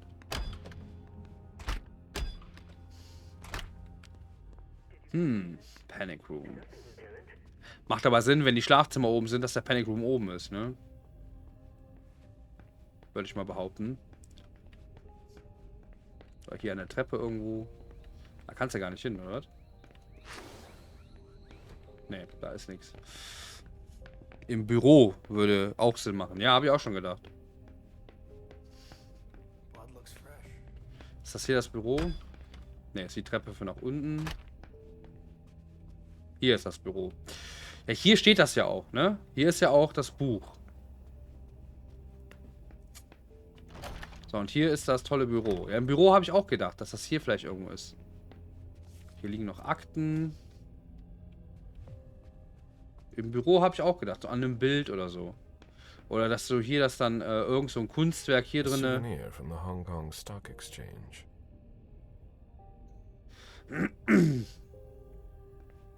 Dass hier hinter so einem Bild ist oder so. Das Bild hier, finde ich, sieht immer noch komisch aus, weil da so ein dicker, komischer Rahmen ist. Aber da stand ja, die sollen sich perfekt einbinden. Ne, das stand ja in dem Text drin.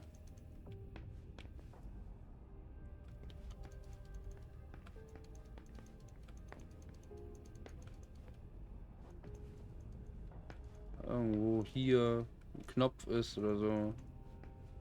Ich meinte das Büro mit den großen Bildschirmen. Ja, das ist oben. Das ist jetzt gleich hier oben. Das ist da hoch. Das Büro mit den großen Bildschirmen ist hier oben. Das ist ein Lichtschalter, den kann ich auch nicht benutzen. Und hier ist das Büro mit den großen Lichtschaltern. Ah, das sind Rubikwürfel lösen, dann kommst du da rein. Aber hier ist sonst auch nur Glas. Sonst ist hier ja nichts. Zigarre. It was my greatest pleasure before. Now everything tastes like ashes.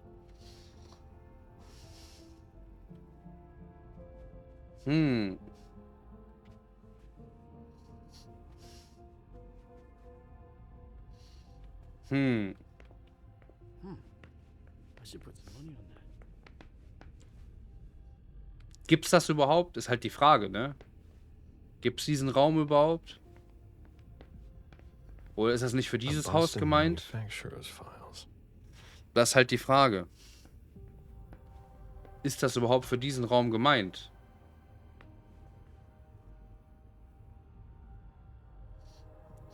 Hier ist ja, wie gesagt, noch so eine Aktenschranktür.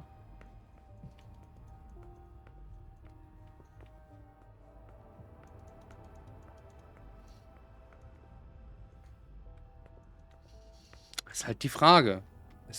Es gibt etwas. Was meinst du, es gibt etwas? Deeds, stock portfolios. Raum gefunden, oder? Wie meinst du das? Nee. Ist jetzt nicht.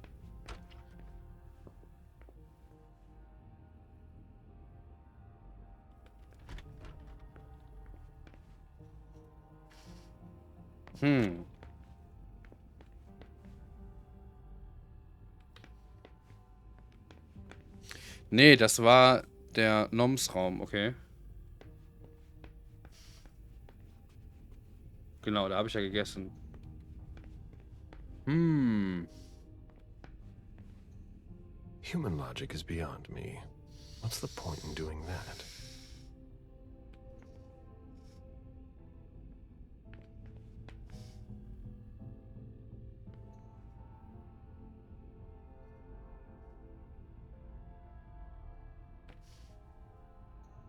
Human logic is beyond me. What's the point in doing that? Es gibt etwas von diesem Sicherheitsding-Dongs. Human logic is beyond me. Was meinst du? What's the point in doing that? Okay, wollte wissen, ob wir den gefunden haben. Den noch nicht. Den Raum haben wir noch nicht gefunden.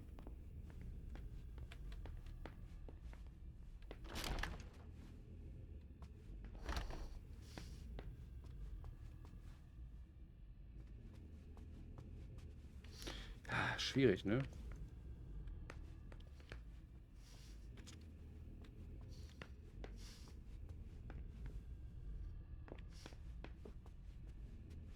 Ich weiß nur nicht wo. Bist du dir sicher, dass es den gibt?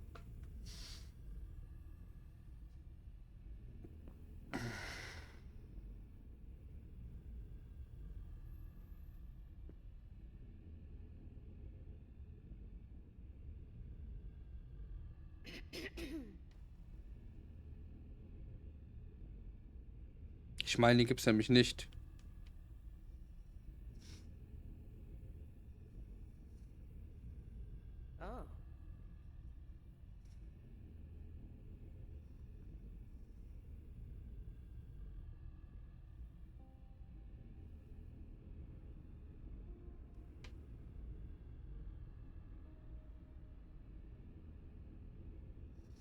Also ich meine, den gibt's nicht. Fuck, man.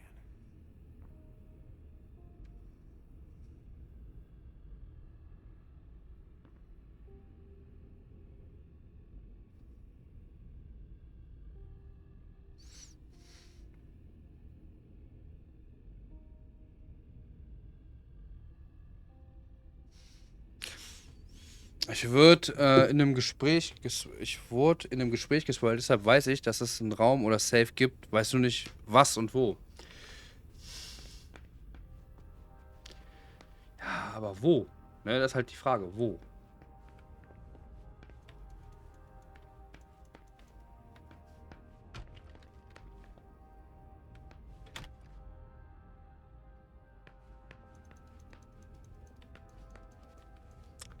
Das muss aber auch nicht bei der Mission sein hier, ne?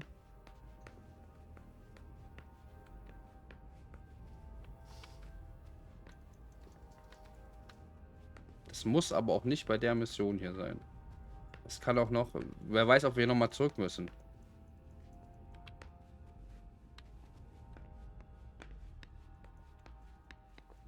Einer Dusche und Sicherheitsraum. Ja, das wert, ja. Doch, war diese Mission. Okay. Bottle of disinfectant. Obviously handled by someone who was bleeding. Newsfeed.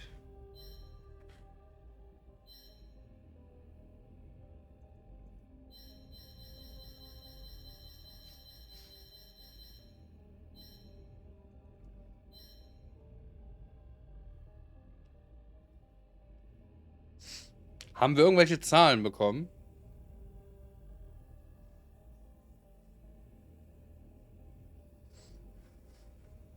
The number you have dialed is not in service. Haben wir irgendeine Nummer bekommen, ist jetzt die Frage. Irgendeine Telefonnummer. Was eventuell ein Sicherheitscode ist. Die Pins. Was für Pins?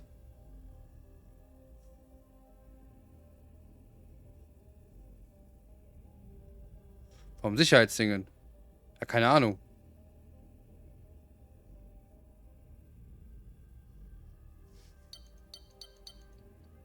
The number you have dialed is not in service. Wie viel kann ich denn hier eingeben? 1, 2, 3, 4, 5, 6, 7, 8 Stück kann ich eingeben. In dem Heft da im Büro. Ja, war da was? Gucke ich mir nochmal an. Kann sein, dass das hier das öffnet. Sicherheitsheftchen im Büro.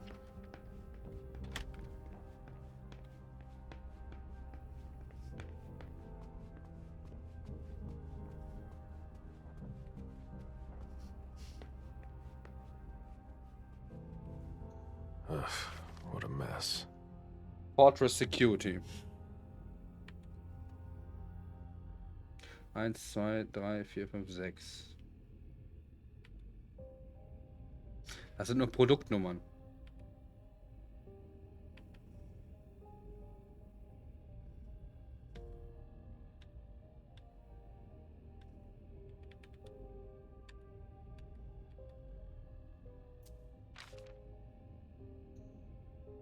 Das sind nur Produktnummern.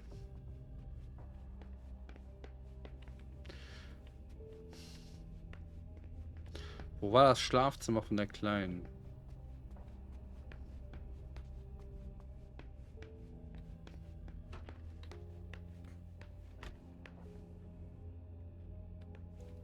June's whole life in pictures. Ja, wo da?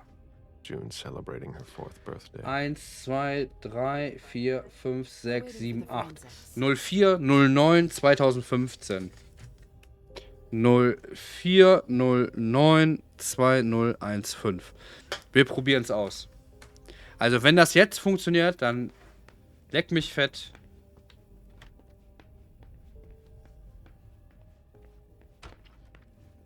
Nee, doch.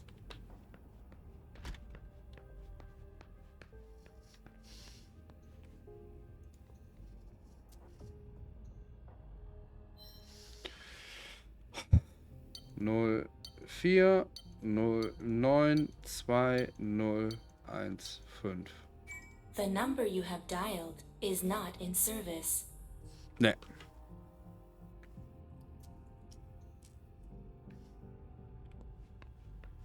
Habe ich Unterlagen.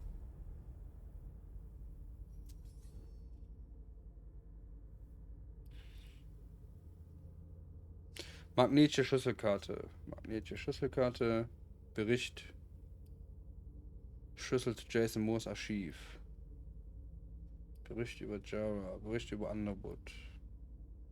Schlüssel für das Auto. Schlüssel Auto. Magnetschlüssel. Dietrich. Quentin King.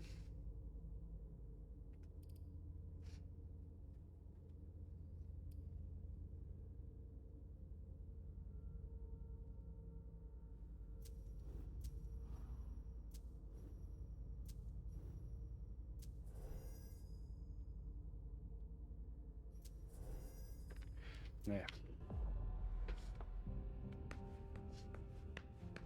Poems in Lydia's mother tongue.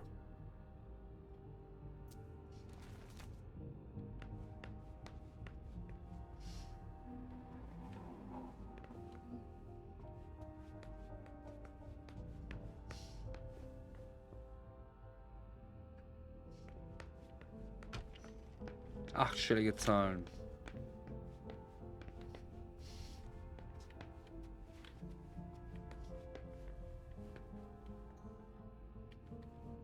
The blueprints of a house on the west coast of Costa Rica. Pura Vida Extension Project. Der PC geht nicht.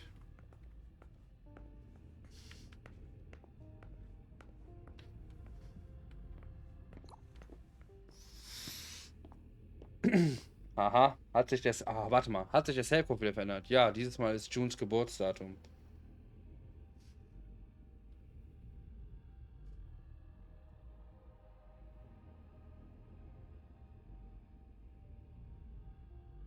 Hab die Nummer für die Vorhänge vergessen.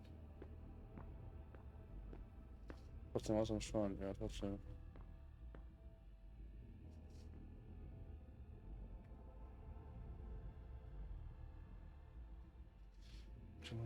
Film School.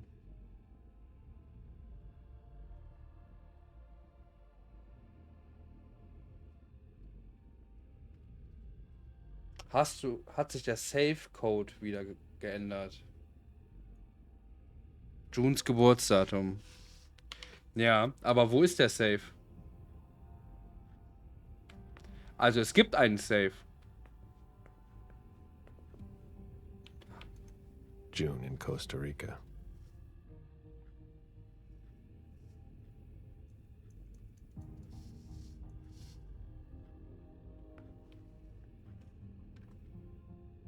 Nur wo? Wo ist dieser verdammte Safe?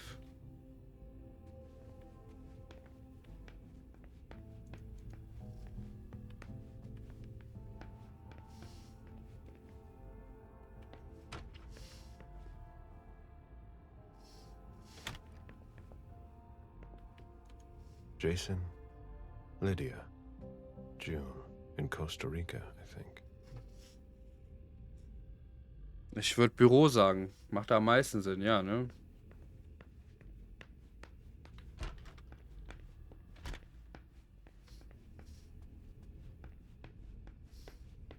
Also es gibt einen Safe.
Nur wo ist der Safe?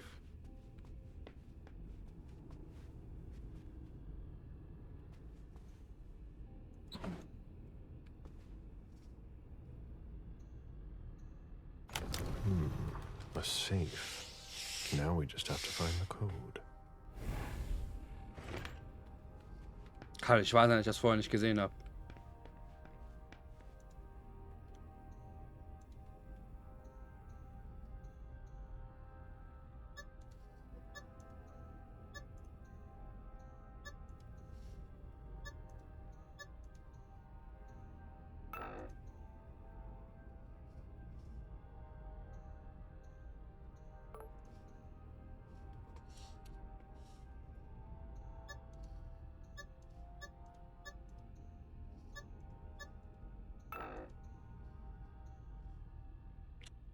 Das ist ihr Geburtsdatum.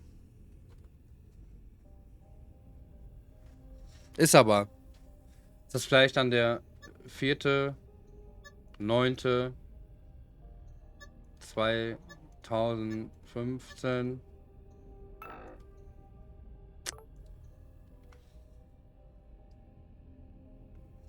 Ist doch der 4.9.2015 gewesen. Ist doch ihr Geburtsdatum.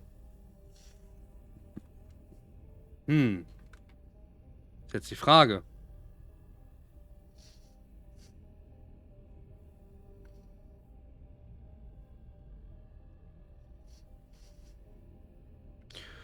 Null vier 0920 0409. Ja, aber ich denke mal, du musst alle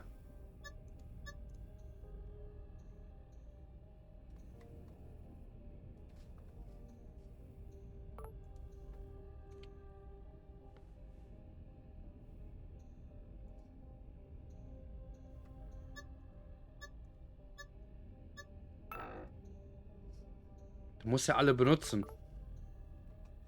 Im Englischen wird doch erst der Monat und dann der Tag geschrieben. Habe ich auch schon gemacht. Hi Nimulis. Nimulius. Hi. Habe ich auch gemacht. Also 0, 9, 0, 4, Entschuldigung. Und dann 1, 5. Beide Varianten schon versucht. Geht nicht. Genauso wie 0, 4, 0, 9, 15. Geht auch nicht. Habe ich auch gedacht, weil die anderen Nummern wurden nicht genutzt. Vielleicht nur 0409. Oder halt 0904, ne? 0904. Ist auch wrong. Alle schon ausprobiert. Das ist halt.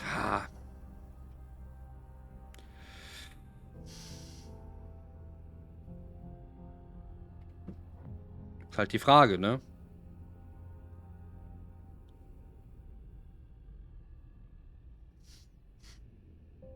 Das ist definitiv ihr Code, also ihr Geburtsdatum. Fragt sich nur, wie man das finden soll. Wie soll man das finden? Das ist halt die Frage.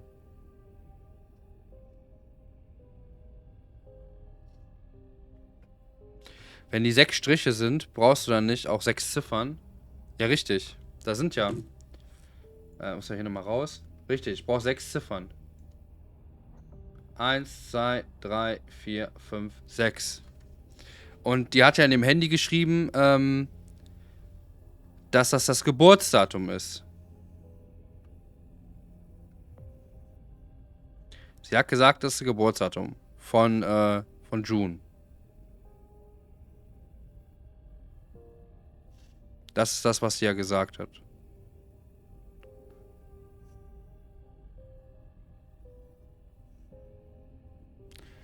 Ja, Mixer, es ist das Geburtsdatum und 2 Ziffern werden nicht berührt.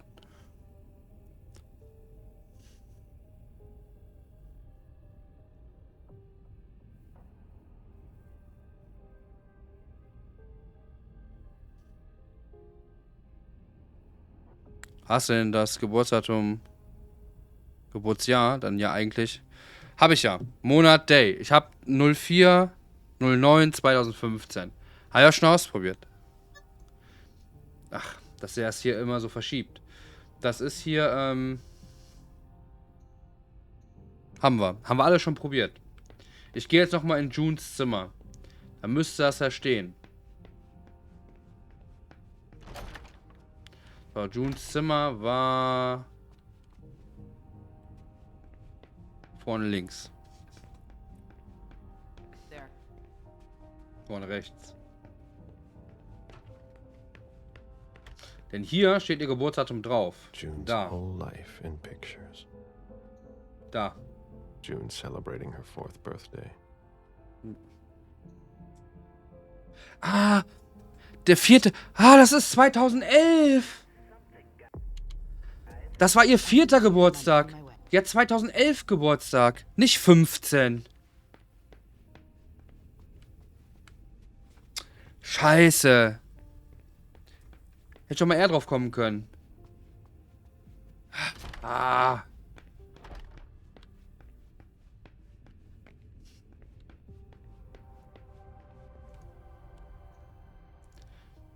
Also 04/09.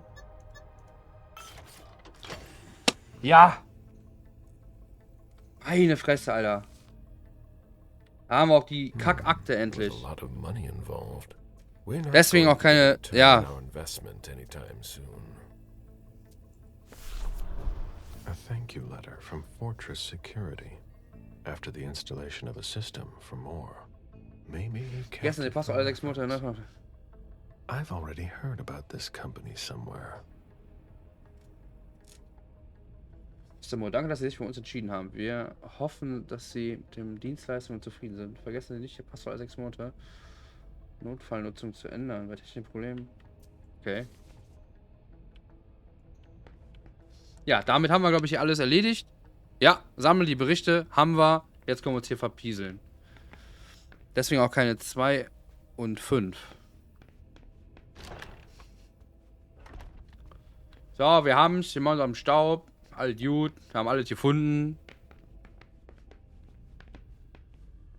Raus hier.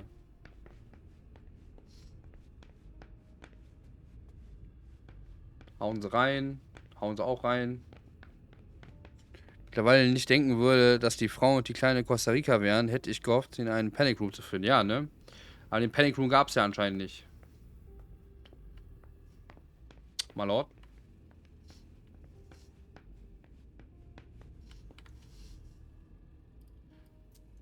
I've got what I need. Auf zum Prinzen. Let's go back to the... Mein Gott, ey, das war jetzt ein Krampf. Da hätte ich auch drauf kommen können. Der hat ja gedacht, das war ihr 4. Stormtrooper. Hä? Du hast die Konfrontation mit Dana Liana verloren. Verdächtige Gegenstände übersehen. Alternative. Du hättest Informationen auf Jason Moores Handy finden können. Du hättest einen versteckten Raum in der Wohnung finden. Fuck my life, Junge. Da gab es wohl einen scheiß versteckten Raum. So, ich muss das mal eben verarbeiten und gehe mal eben Lulu machen. So, ich mache euch mal ganz kurz Musik an. Bin sofort wieder da.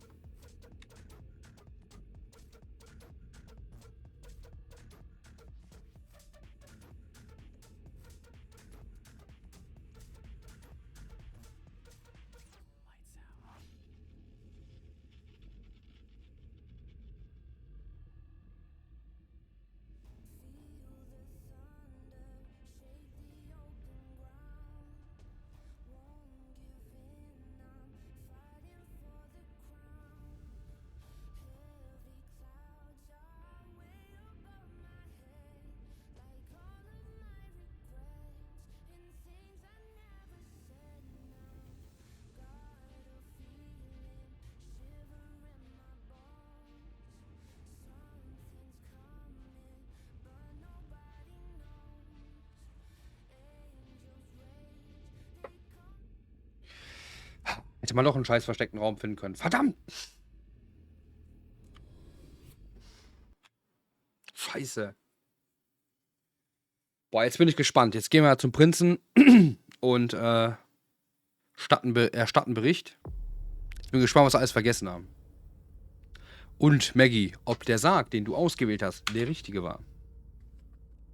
So, ich habe gemerkt, wir brauchen auf jeden Fall Technologie.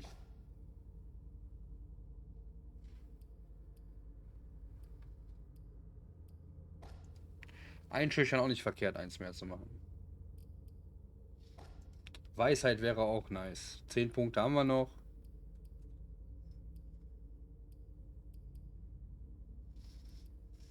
Ja, das ist okay. Vor allem, dass man doch so viel übersehen hat. Obwohl er 100-mal lang ist. Ja, ich weiß. Kannst mal sehen, wie krass das versteckt war. So, ich halte mal wieder die Klappe. So the prince wasn't too disappointed? She didn't express her gratitude, at any rate. With you, she must not be used to failure. The others were pretty surprised, in fact. Were they? Some of them think you're not as motivated as you used to be. They think Eyeshadow. you're tired. They're wrong, aren't they?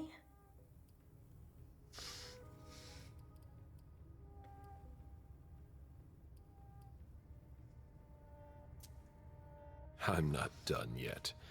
This body has many long years ahead of it. Then you'll have to prove to them. Those who are disappointed today will be your enemies tomorrow. Let them talk. You didn't tell me what was in those files you gave the prince. I don't see how that's any of your business. To make up your own mind about something, the best way is to go to the source. And apparently, Jason Moore is well informed. I see. You'll have to be patient, Fang. Do you think that this setback will be an issue for our plans to... A favor from the prince wouldn't have hurt. But it's not the be-all, end-all in determining your fate.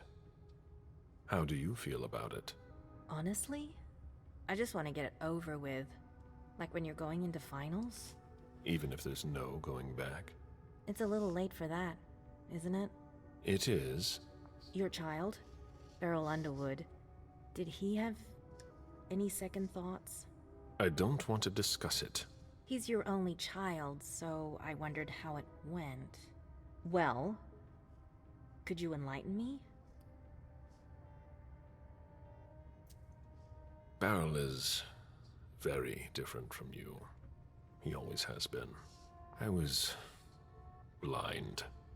It won't happen again. Beryl would have begged me to get what he wanted.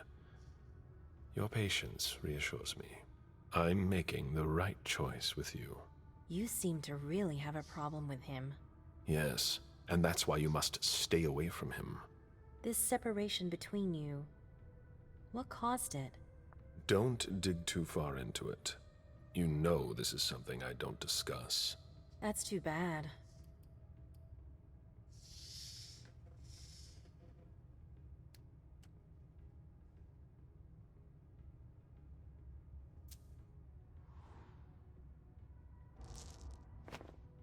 Komm bitte.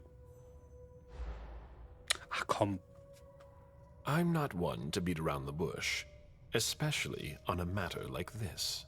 So either be frank with me, or be silent. Then let's not talk about it. Stay away from Beryl. Avoid him like the plague. Now, if you'll excuse me, Fang, I'm going to have a word with him. Oh? To Beryl? Why? I trust you, but I don't trust him. I asked you not to go near him. Apparently, I didn't make myself clear enough. I thought the prince was gonna call for you any minute now. I'm sure I'll have enough time to clear the air with him first. Okay. Once and for all. While you're waiting, stay put. As you wish. Just one more, and then you can go rest. All right. Thanks, Ms. Ortiz.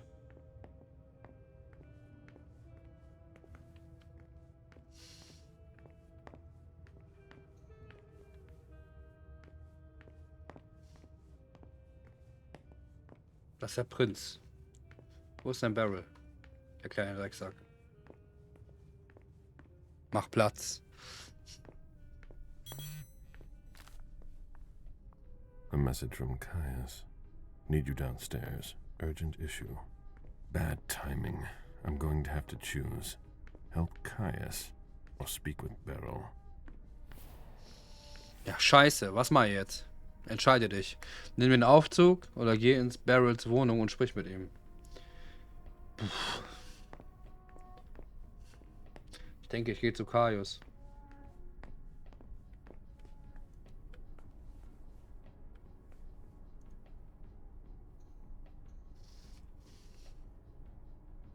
Klang schon wichtig. Was meinst du? Von Caius? Mhm.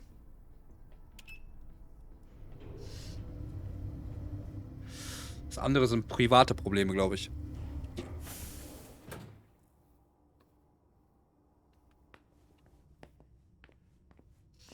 Lieber zu Sicherheitsdings gehen. We're waiting for Mr. Leto's signal. Until then, if you have any questions, save them. Got it? No problem. Great. I want to report on his activities pronto. I don't like the sound of that at all. Oh, there you are. Da drehe ich auch zu mir rum. Please, we'll speak in private. Ja, dann geh.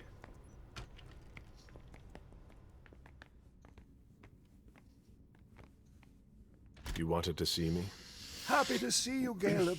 We don't usually let anybody down here, but I can bend the rules for you. To what do I owe this honor? I need you. Something's come up. On the night of the attack, someone sent a message to an unauthorized recipient. Is that a problem? Could be a major one. Not a lot of people can do that, you know.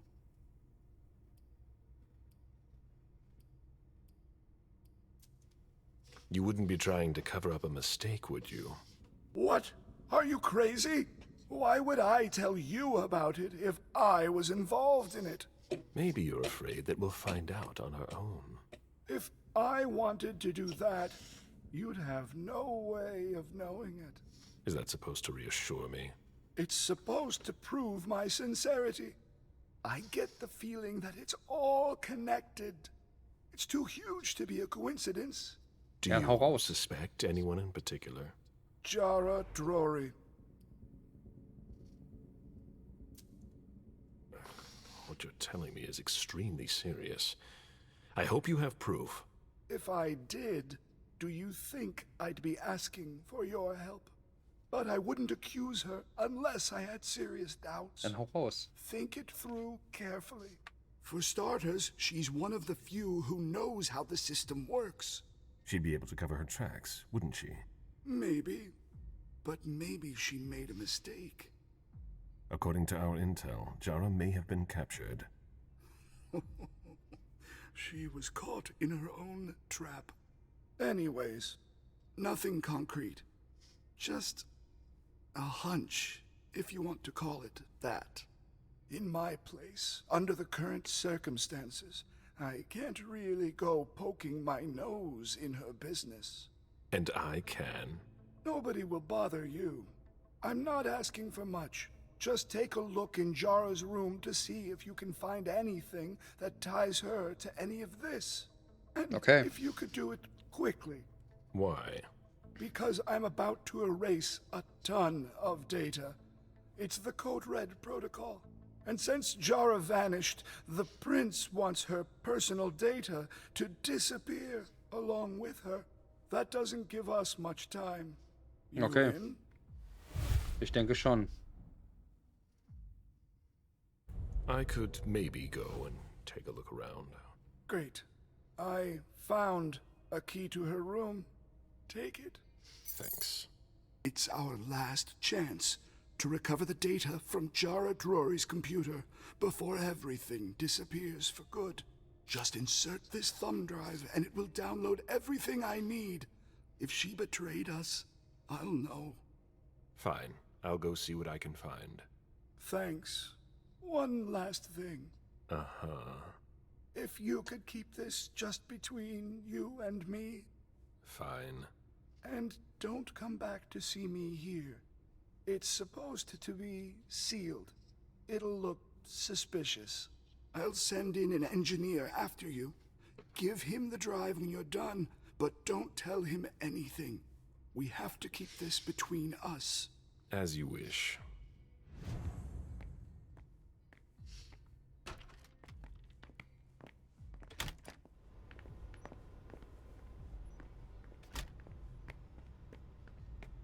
Ja, dann schauen wir mal.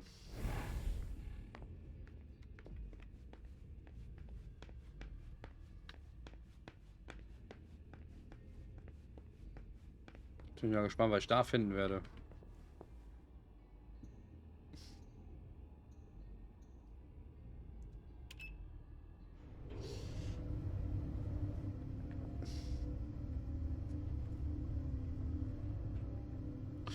Gemächer des Rates. Schauen wir mal.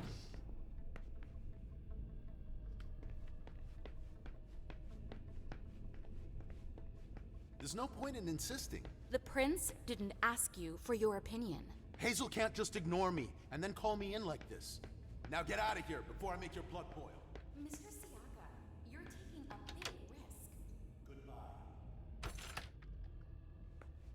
Asshole.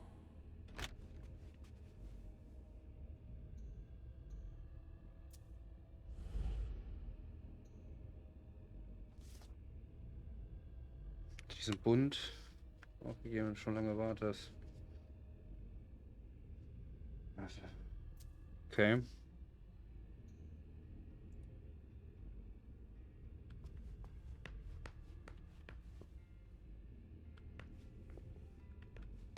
Let's see if Caius was right.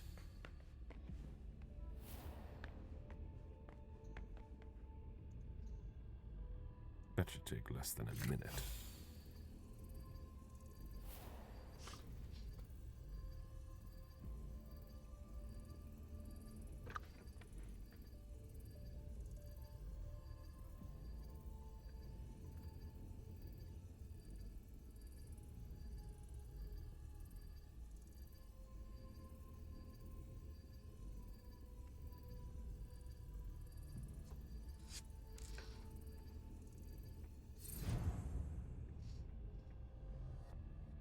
I hope Caius will be able to use what's on this thumb drive.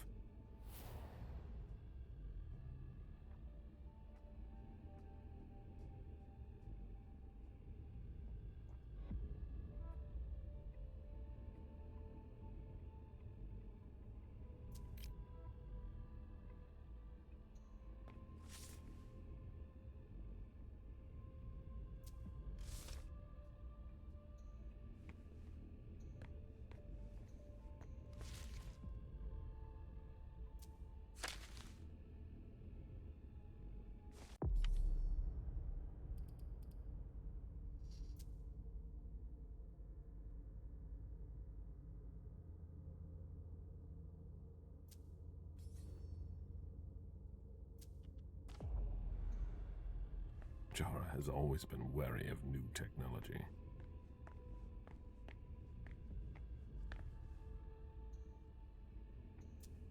It appears that this place was hidden with an illusion. It's not like Jara to let that kind of thing wear off.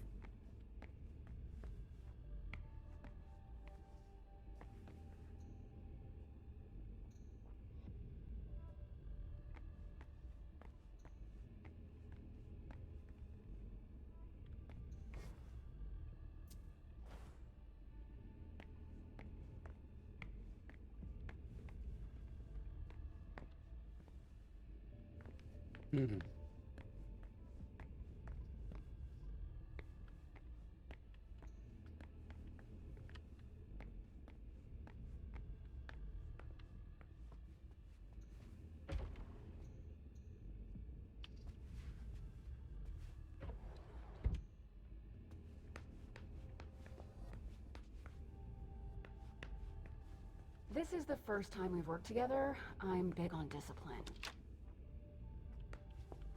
Hello, Mr. Vizori. Mr. Leto asked me to wait until you were done. He also told me you'd have something for me. Machst du das Kästchen nicht auf? Geht nicht, ich hab den Schlüssel nicht. Here it is. Give it to him, and him alone. And don't ask any questions. I get it. Are you done here? You may proceed. Thanks. Jara was onto something before she disappeared.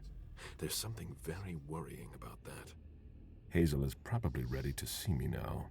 I won't make her wait.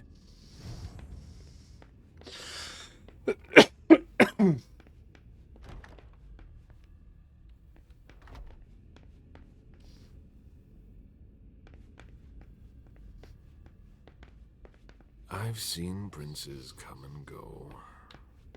In the end, it always comes down to a struggle for power between the prince and their primogen. Hazel is strong, but will she last much longer?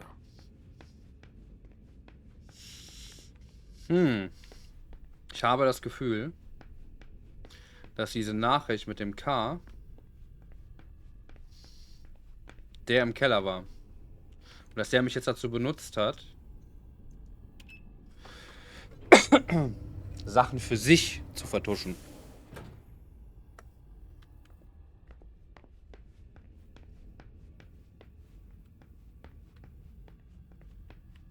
The prince is ready to see you now. Great.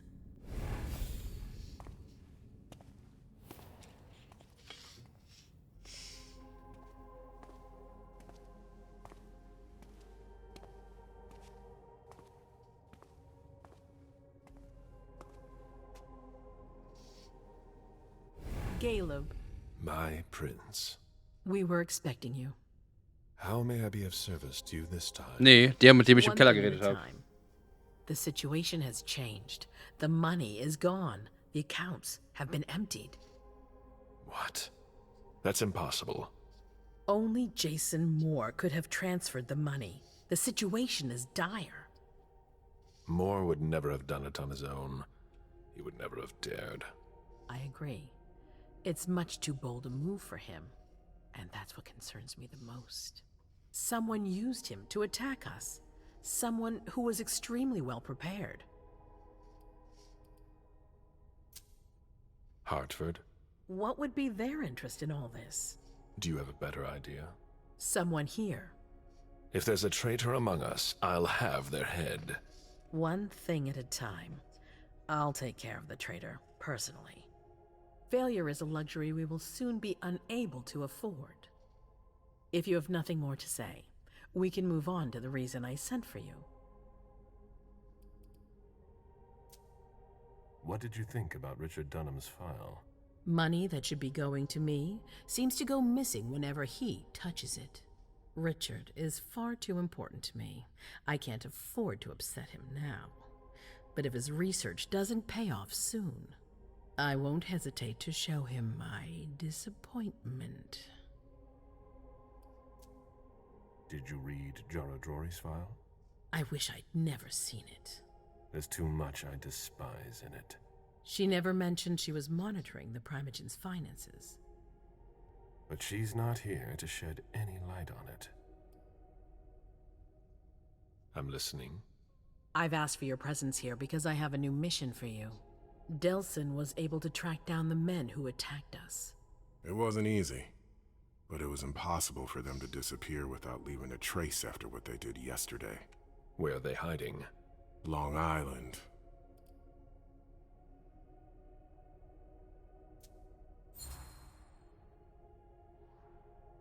Yes, of course. An abandoned facility just off the coast. An old fort. It's the ideal place for a secret base. And certainly much more. Who knows what they're up to out there? How is it we didn't notice a thing? They have abundant resources, and we're short on eyes. It doesn't matter. We'll find the people responsible for the situation later. Our most pressing issue is preventing them from striking us again. How? You're going to go there and kill their leader.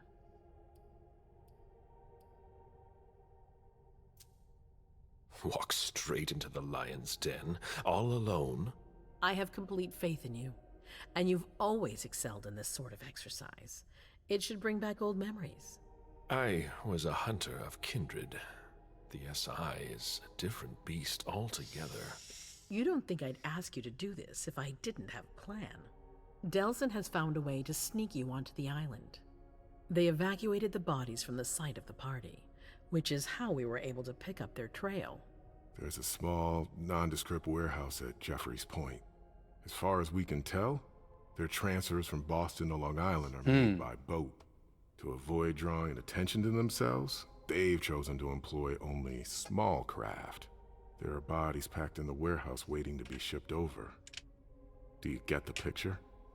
You want me to disguise myself as a body to be evacuated? Exactly. All you have to do is stop simulating your vital functions for a few hours. It's risky. It's risky, but it's now or never. We might never get another opportunity. We have to try. The last transfer is probably going to take place tonight. After that, there's no way of knowing when we'll get another chance. I need to know the details. Let us worry about getting you into the warehouse. We've made all the preparations. You won't have to worry about a thing until you get to Long Island. We know where they are. Why go through their warehouse? Charging into Long Island blind would be far too risky. And with a traitor in our midst, I'd rather keep this to a small circle of trusted people, to avoid any other unpleasant surprises. And after that? Once you're on the island, you'll be in uncharted territory. You'll be on your own. Who is my target? Walter Stanford. He's the head of the Boston Task Force. He's part of what they call the Society of Leopold. Someone else will take his place. No need for you to worry about that for the time being. Your mission is to eliminate Stanford, and that's all. What do we know about this Stanford? Not much. They're very careful. He was sent from the Vatican, and he brought other fanatics with him. If he's here, it means that Rome has faith in him, and that can't be good for us. He's got to be taken out. What's the Vatican getting out of all this? Your guess is as good as mine. But it seems that the kind are trying to get a better understanding of us in order to hunt us more effectively. These priests have been our enemies for ages. They have knowledge. Putting an end to them is crucial. We must keep our enemies from unifying their strength. I don't wish to be the bearer of ill tidings, but what if I fail? Do you have a backup plan? Caleb, you won't fail. You're our only hope. We place all our trust in you to complete this essential mission. There's no room for error, Bizori. Aren't you worried someone will tip off the SI? There's still a traitor among us. The traitors, my department. You need to strike quickly, and don't let anyone know of your plans. We can't take the slightest risk. All right. I've heard enough. Very well. Then you should get going. We've already lost enough time. Very well, my prince.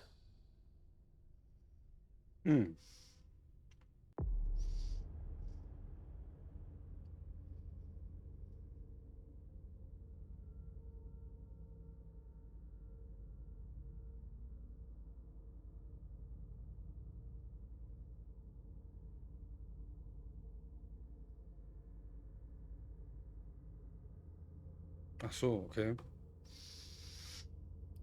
Na dann.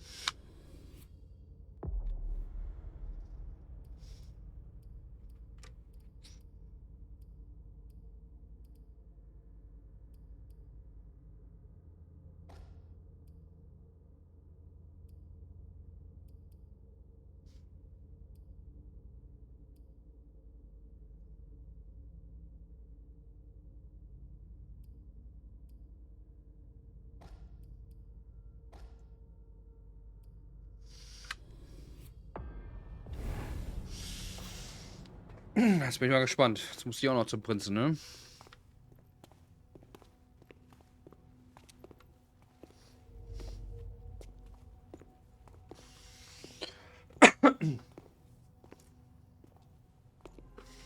Das wird noch so ein Ding.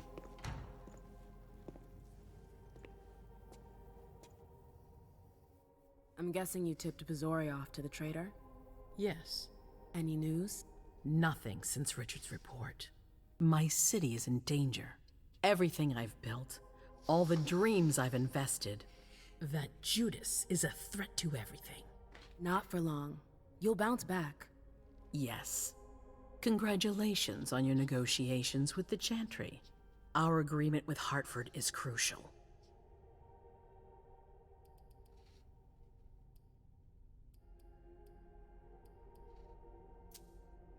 Your wish is my command. I always knew I could count on you.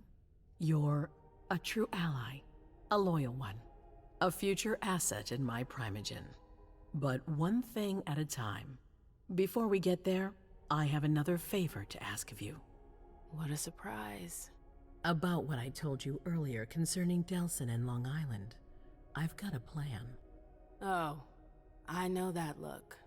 Hazel. This is the best moment to strike.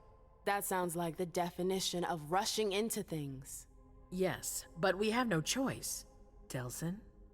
We need to blind them, from the inside. They know too much about it. We have to change that. For that, we need someone to hit them with a surprise attack from within their compound. I wish that person luck. It's you. That's way out of my league. Hazel's not asking for your opinion. You proved you were reliable with Hartford. We need your skill sets for such a risky and vital task. That's precisely what's got me on edge. It's your chance to prove to the court once and for all that you deserve a place on the council, MM. After this, you'll be untouchable.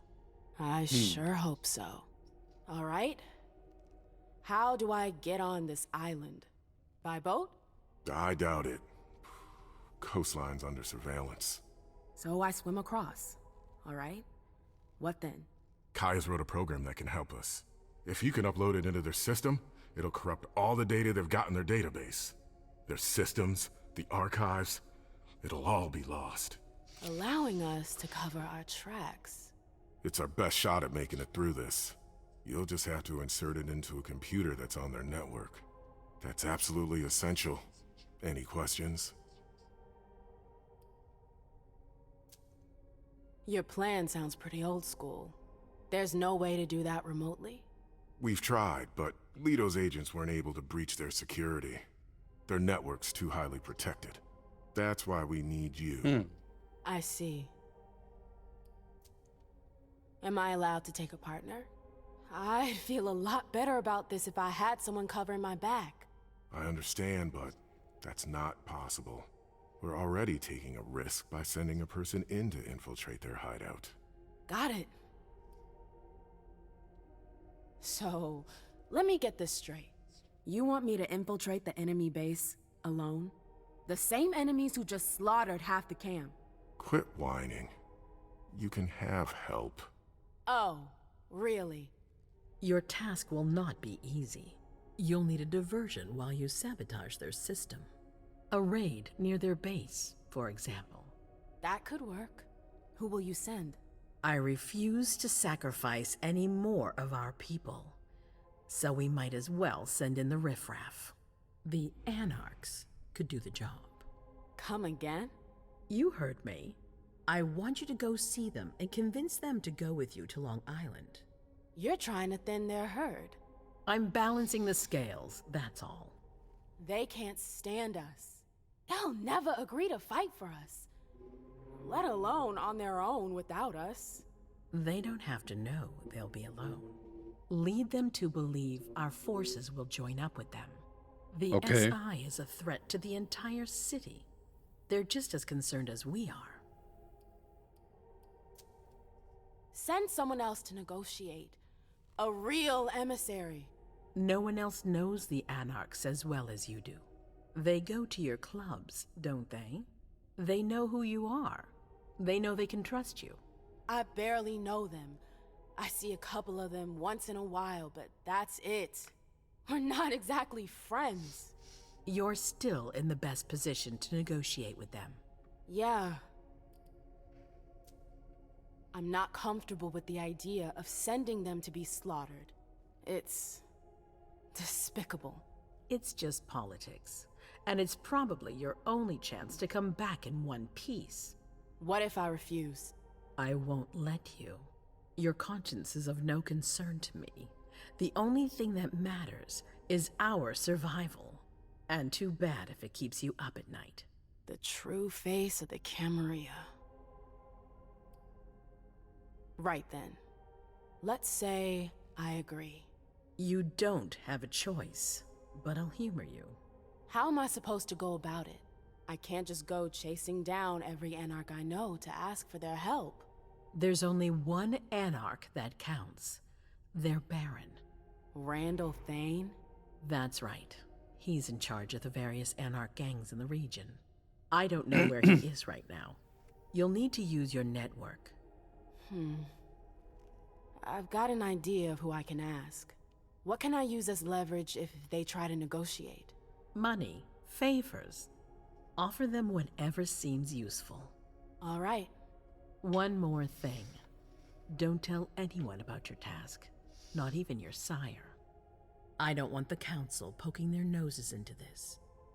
That will be all. I'm counting on you, MM. Be careful, and good luck. I'm gonna need it. Oh, jetzt Leisha. Oder Leisha.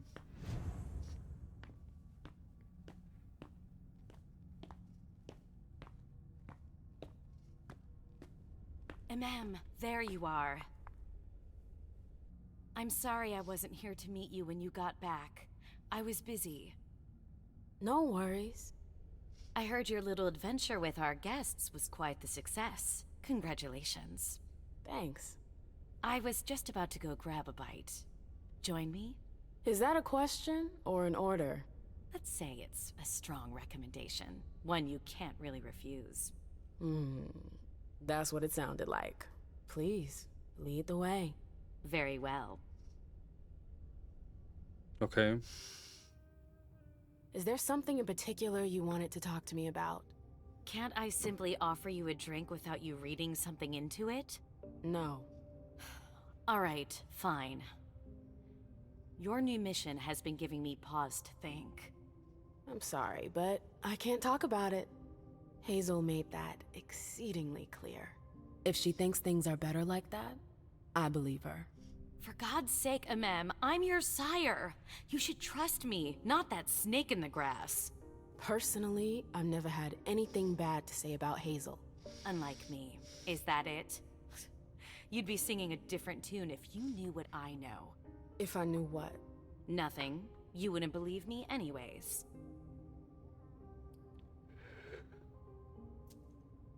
Fine. I'll just make your life miserable until you spill the beans. Seriously? You know how stubborn I can be when I want something. Hazel's a smart woman. She knows what she needs to do to get what she wants. And she wants you. That's going too far. You think it's an honor, but you should really be worried. Hazel never does anything she's not sure she'll benefit from, which means she's got ways to make you bend to her will. She's careful to hide her secrets from you, safe behind her herald. Tonight could be your last chance to discover them. Very well. Let's move on.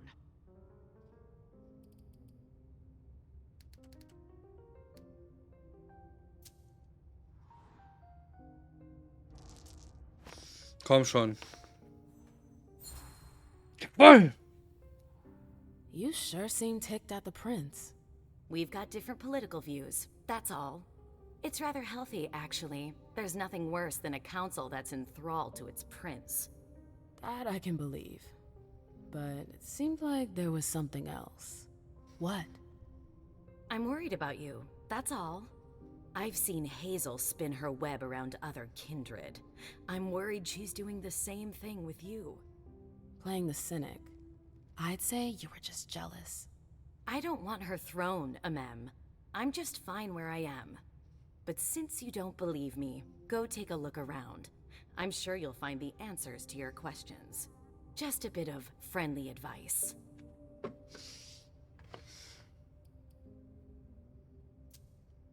The reports from Richard and Leisha are truly frightening. I never thought I'd see a day like this. Predators never see themselves as prey. We're going to have to be extremely cautious if we want to survive. Do you have any plans? No. I'm waiting for Hazel's orders. We're dependent on her now more than ever.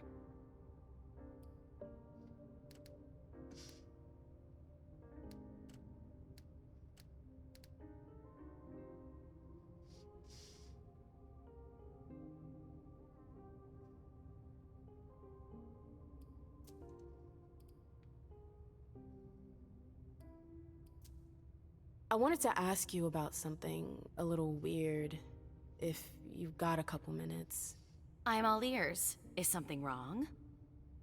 When I went to see the Tremere, I fell into a kind of memory trap. What? Yeah, I know, it's crazy.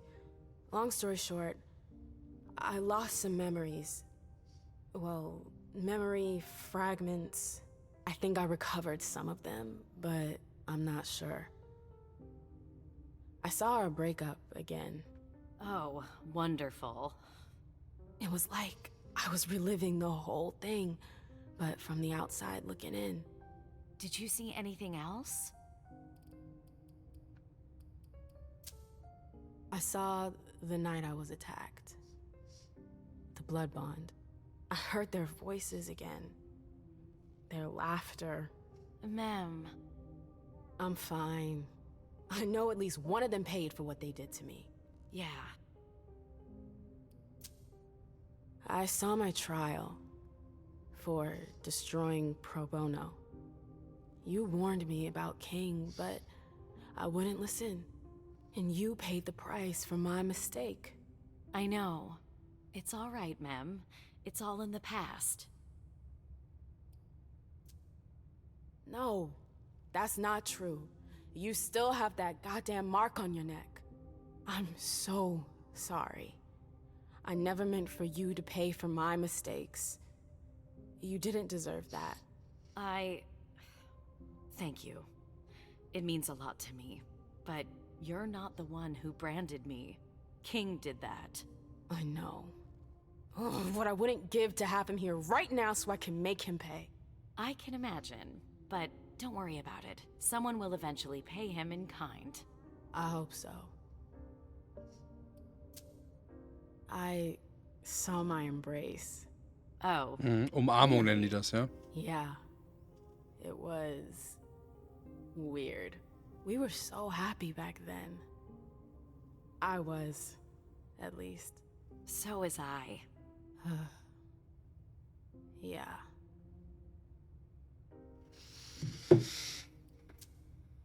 Remember the night we learned about France's surrender in 1940? Vaguely. Why? I heard his speech on the radio. We were in Bordeaux. Wow. You sure have a knack for remembering the happier memories. I didn't get to decide. They were there. That's all. Ja, that's all. That's all. I'm sorry you had to go through that again. I can't imagine how traumatizing it must have been. It's never good to go stirring up the past. Yeah, no kidding. Thanks for sharing with me. Bruder, ich muss los. I've got stuff to do. Just a sec. I know Hazel told you not to talk about it. But please, at least tell me where you're headed.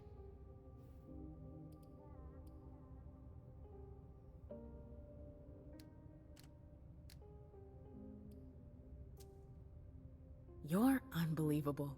The air is thick in here. You can understand my concern, can't you? I'm going to see the Anarchs. What? It's a long story. I'll explain when I get back. I've really gotta go. All right. Be careful, ma'am.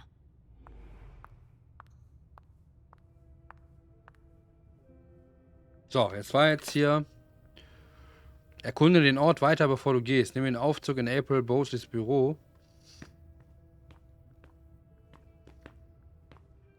Schauen wir mal.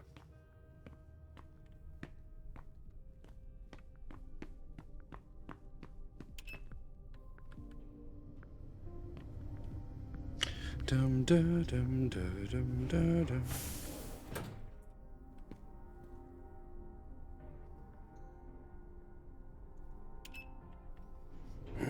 Schauen wir mal.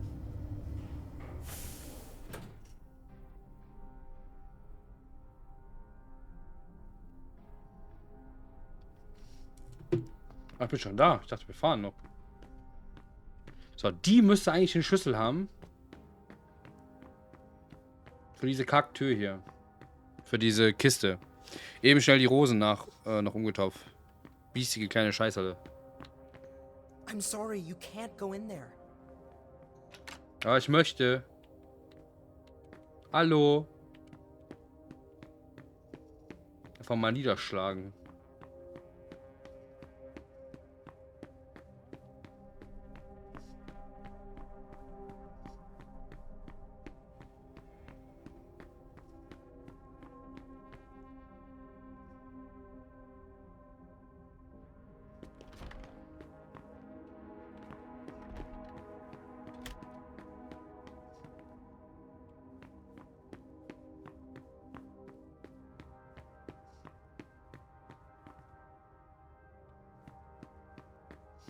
So, das ist ein scheiß Büro von der.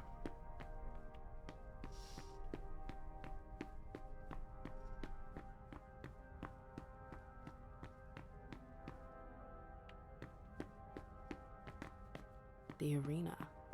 Hilda's favorite playground. I don't know if I'd manage as well as she does. A book about alchemy? That's a weird thing to keep.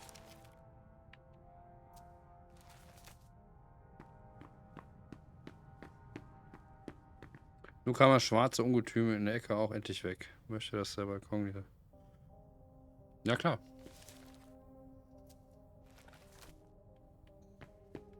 Annals on the First Inquisition.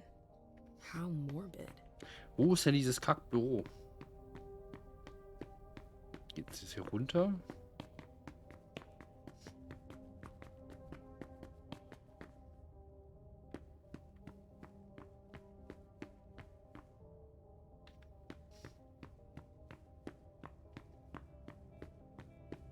What's gonna happen to my vessels?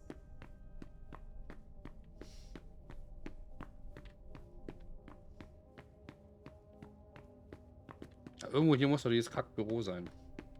Geht in den Aufzug, ne? Erkunde den Ort weiter. Nimm den Aufzug in April Bowsleys Büro hinauf in die Wohnung des Prinzen. Ah, okay.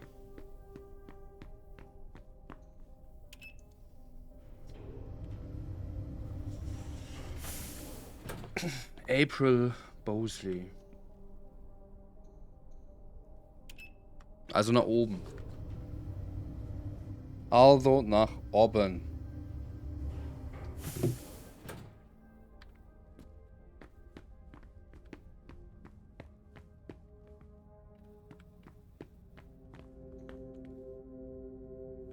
come back later. Ja. Wo soll denn hier die scheiß Büro sein?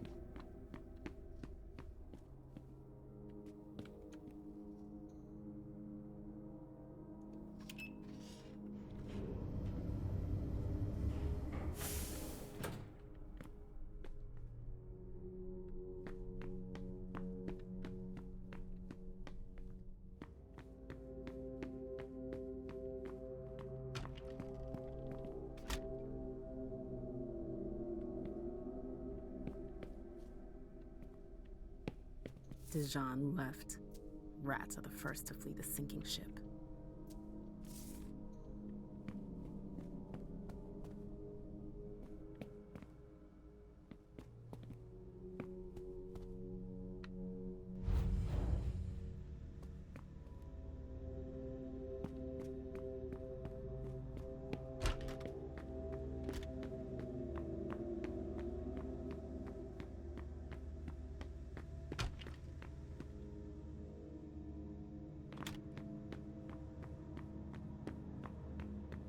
Okay.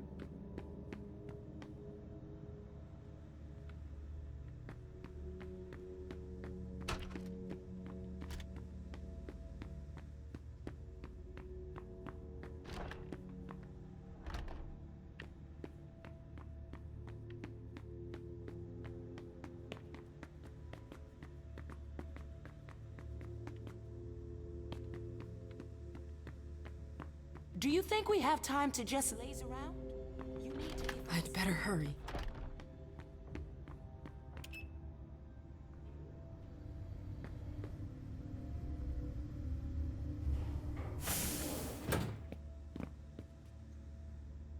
A direct route to the prince's apartments. April plays the guard dog. Hey. The Swan's Nest. I hope it's worth it.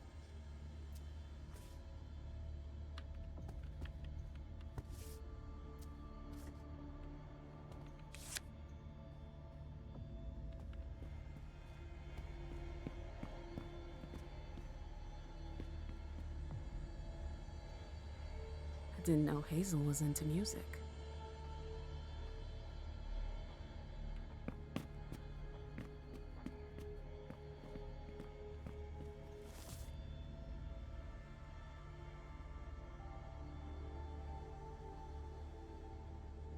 Okay.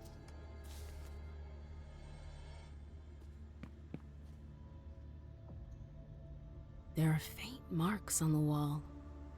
100 Pro ein Tresor.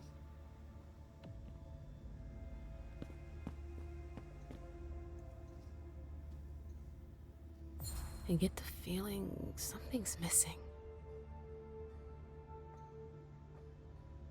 I get the feeling something's missing. Mhm.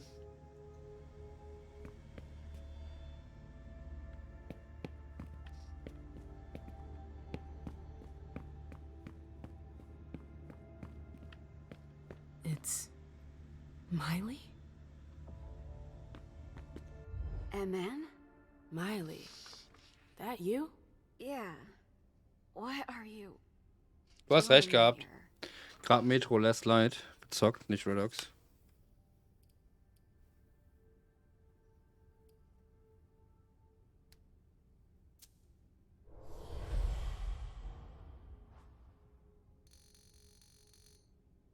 Ach, scheiße. Ja! Take it easy. Hazel sent me to get something for her. A file. Everything is fine. All right? Hazel. Oh. Okay. I trust you. But you have to leave. She doesn't like visitors. It'll only take me a sec. Der Schlüssel 100% die Noten vom Schwansee. Bestimmt.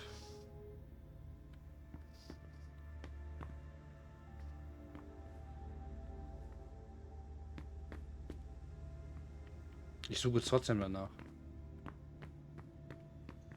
Das kommt da rein. I understand better now why Dijon never mentioned his sire. Der Miniaturschwan. Always one step ahead. Der kommt 100 Pro da rein. Das ist schon fast egal, was für ein System man hat, wenn man Öltung an hat, leckt es wie mies. Okay, das ist scheiße. Das habe ich gesucht, was ich da jetzt rausgenommen habe. Was ist das denn hier? Okay, strange.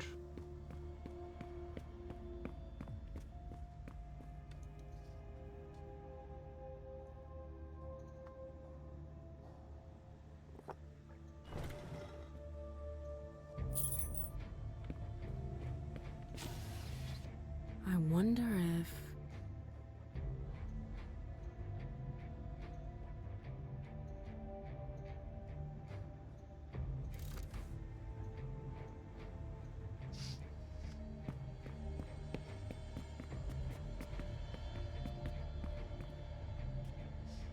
Ich habe da so eine Idee.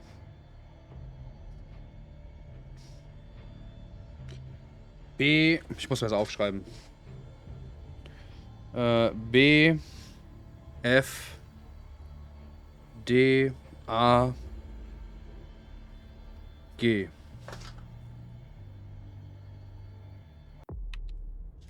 B, F, D, A, G.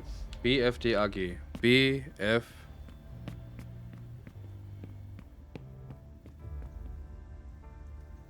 So. B.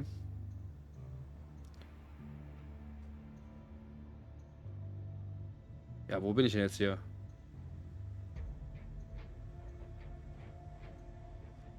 F. D. A. G.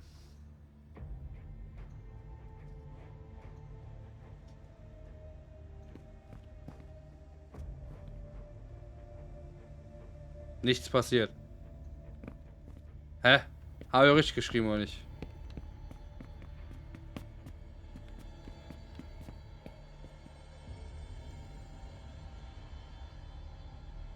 B, F, D, A. Ach, das sind C. Ja. Ich habe G gelesen. B, D, E, A. B.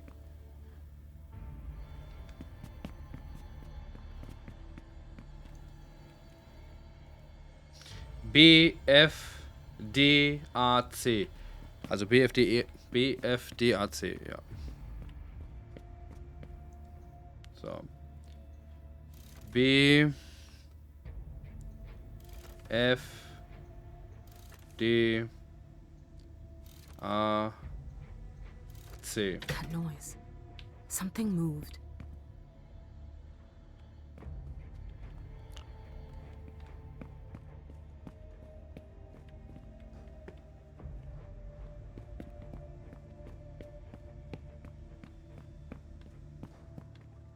Wo hat sich denn was bewegt?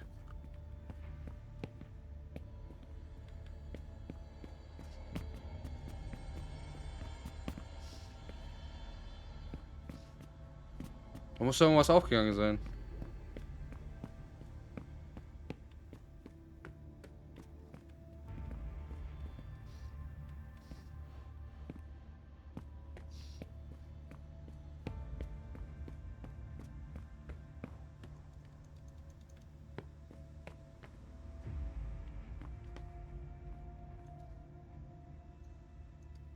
Hazel had another child before Miley? Shit. I had no idea. Darunter? Ach so, Seeing as how guck ich it jetzt. ended, I'm not really surprised. Ich hab gedacht, hier hat irgendwas Klick gemacht. Irgendwas aufgegangen.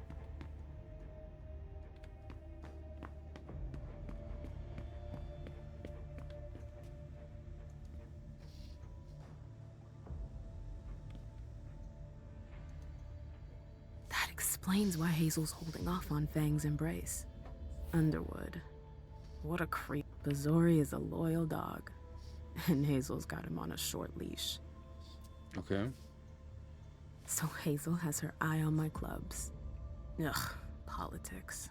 Always politics. What's her game? Is this how she thanks her allies?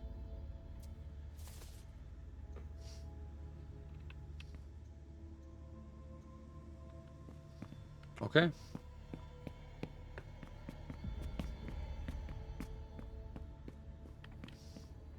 I should go.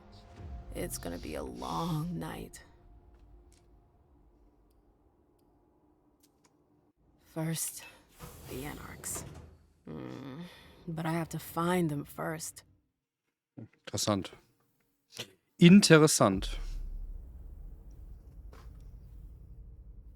Du hättest herausfinden können, dass Baron Underwood und Caleb Ghoul zu Fang etwas im Schilde führen. Geheimnis über deines Erzeugers Schilder herausfinden können. Hätte Fahrradkette, ne? Uff. Sicherheit, Rhetorik, Überzeugung. Ja, was nehmen wir denn bei der? Schlussfolgern? Ne.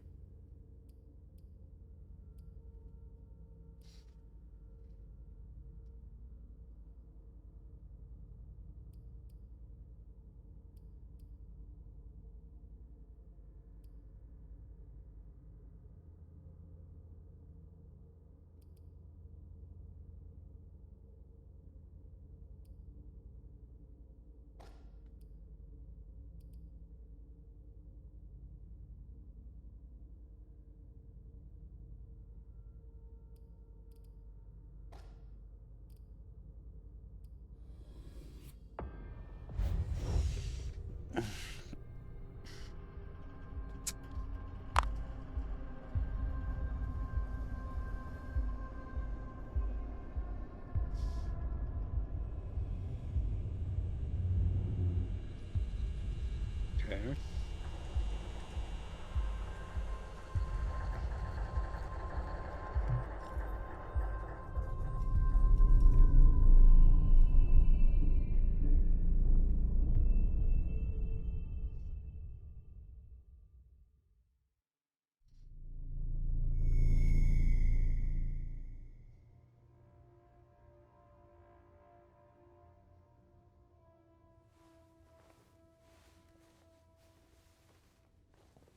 Oh, Mädel, du musst unbedingt mal die Klamotten wechseln. Die passen so gar nicht zu dir. Ist das ihr Zimmer? Halsey? Yes, Mom. I'm here. Erstmal waschen, ey. Ganz dreckig.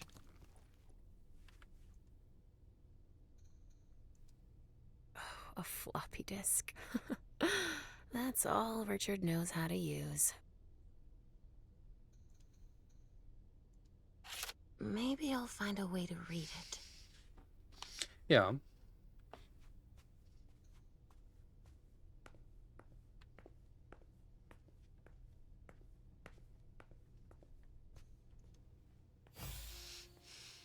Hey, Pumpkin. Die Floppy Disk. What are you looking at? The picture is scary. Ich mach nochmal eben die Cam aus. Come now. There's nothing to be afraid of. You're not going to be afraid of a couple paintings now, are you? No, but... Yes, I know.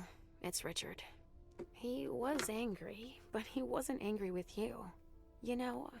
I don't think he is. He doesn't like me following you around. Yes, but it's because he worries you'll get hurt. Pumpkin, there are much more serious things going on right now. Those people who put us into boxes. Yes, them. But don't be scared. Mommy's here. I know. Auch schon scheiße für die Kleine, ne? Nie erwachsen zu werden. Ever. Komm, lass mich die Floppy Disks benutzen. Hab ich Bock drauf. There you are. Where have you been? I've been looking for you since I got back, but... The prince hasn't given me a moment's rest since I returned. I won't hide the fact that I was happy that you were the one to... well... That I informed them about the Second Inquisition. Yes, I can imagine. Definitiv. Are you still angry that Hazel let me out? Don't you think there are more pressing issues here? See? I told you so. That's enough. I'm not venting frustration. Can't you see that? You're confusing a wounded ego with my professional concerns. I appreciate you worrying, but... Yes, I'm troubled by the faith that you place in Hazel, and I have good reason to be. She didn't Follow your treatment protocol. Usually, I give you your treatment when you awaken. You become more and more overwhelmed. Sorry, by musste your gerade an Bad visions Metal denken. and your hallucinations. All this because she's afraid. Hazel has become dependent on you. What, with the SI on our doorstep? I don't find it surprising to be afraid. What, with everything they've learned about us? And what they just did? Our prince fears losing her throne more than her head, believe me. She needs your premonitions to help her anticipate the future, to try to influence the course of events. Wovon redet er denn? Wait a second.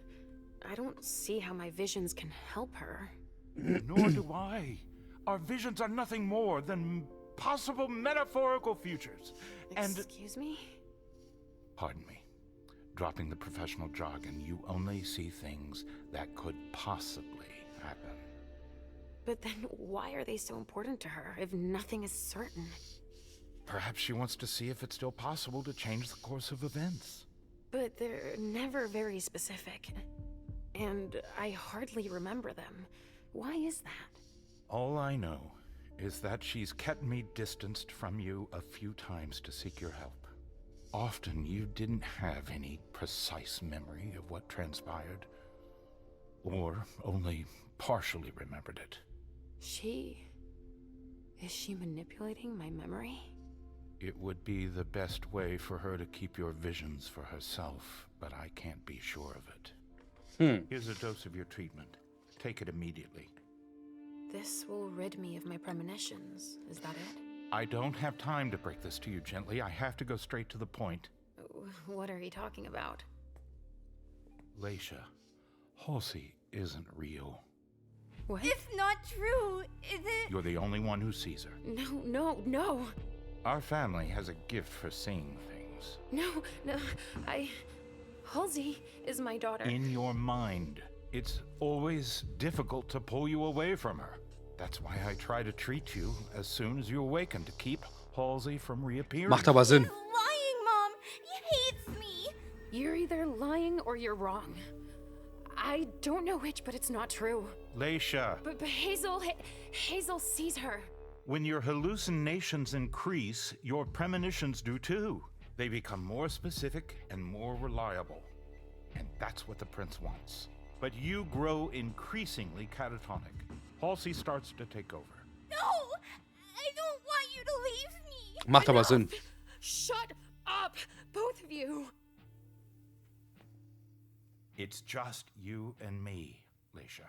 Oh, no. He's a liar! It's not true! I regret having to inflict this terrible shock on you, each and every time. Every time? Leisha, the prince wants to see you, immediately. Yes, of course. Just a minute. I'm not supposed to be here. I should have left for the Red Salon already. Why? No, you can't just leave like that. I have too many questions. Hazel doesn't like to wait. We'll have time. Go now. Obey the prince, Leisha. Stay where it's safe and Richtig. above all, Das glaube ich auch. There. I'm coming.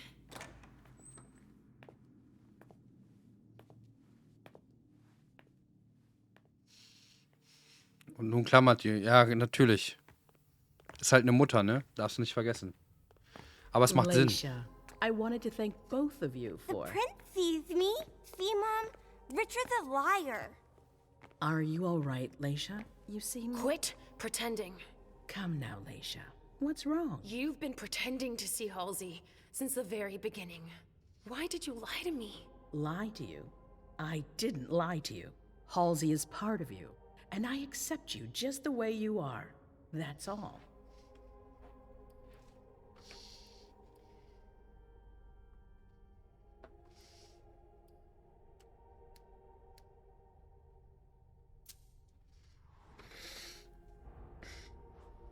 Das kann nicht wahr sein.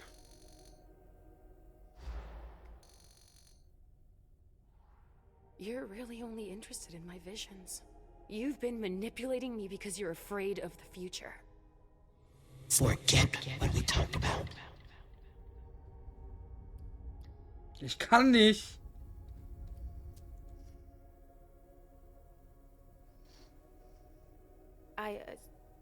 No, it's nothing. I Ja, asked for der you hat recht. because I need your help again. With the SI in Boston, I need to do everything I can to protect Ja, der hat us. recht. Yes.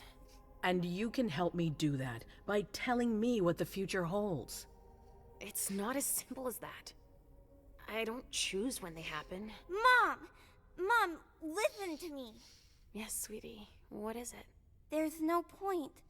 The swan will lose its head in 2 days. I just saw it. We know, Mom. What's going on? Leisha, is Halsey speaking to you? What is she saying?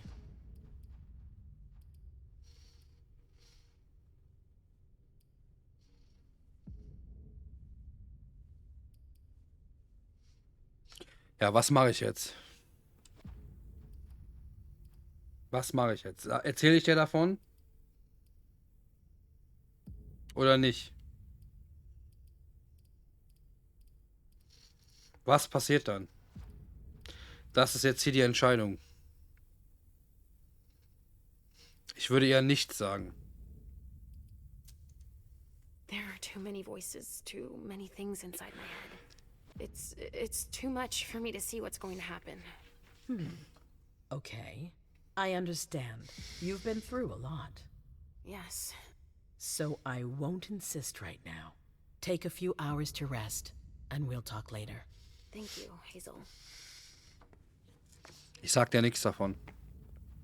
Es ist ja nur eine mögliche Zukunft.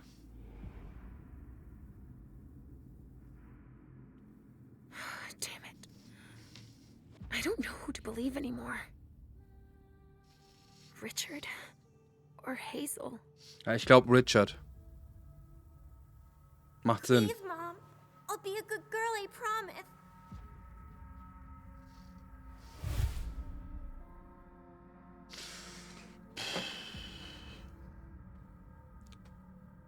Keine Vision mehr.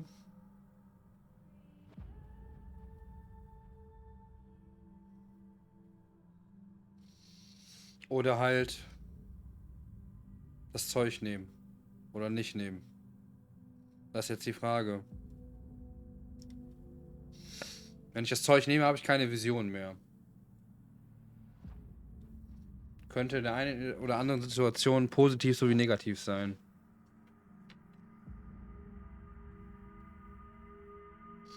Nee. So, we're inseparable? Like 2 peas in a pod? Yes. Like 2 peas in a pod, sweetie. Mom? What's wrong? Ich sehe das als Vorteil, nicht als Nachteil, dass die Kleine da ist. Das ist wie das Gewissen und nochmal klarzukommen.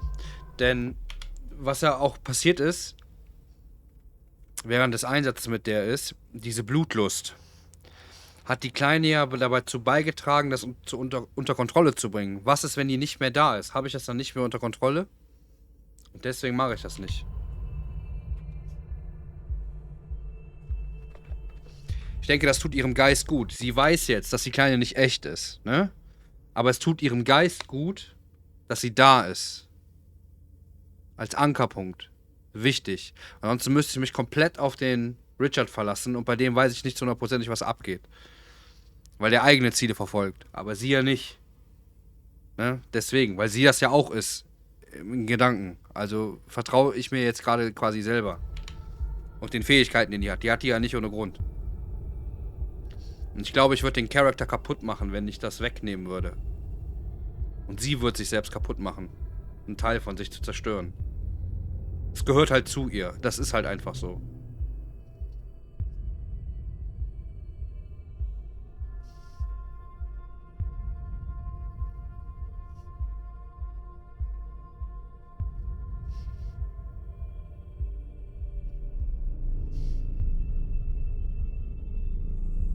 Ja, unterdrücken.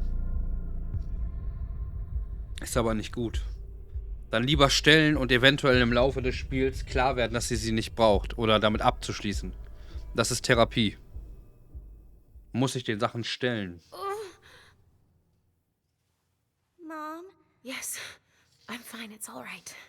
It's just, I need to talk to Richard, Pumpkin. Again? No, we're happy together. It's not just you. The hallway, my memory. He has to explain this. I want to understand. All right, as long as we're together.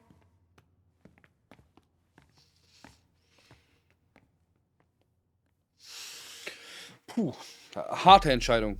Aber ich denke, das war die richtige Entscheidung.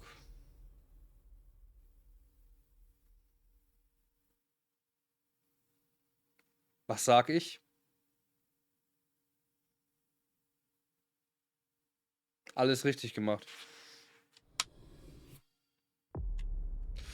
So, da machen wir jetzt nicht weiter. Wir beenden das jetzt heute.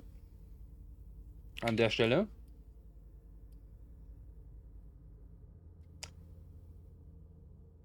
Wir gehen noch mal kurz hier bei MM rein.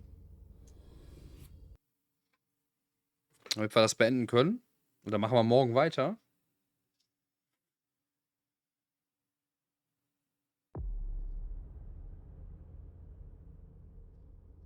So, mal eben abwarten, dass er das hier lädt.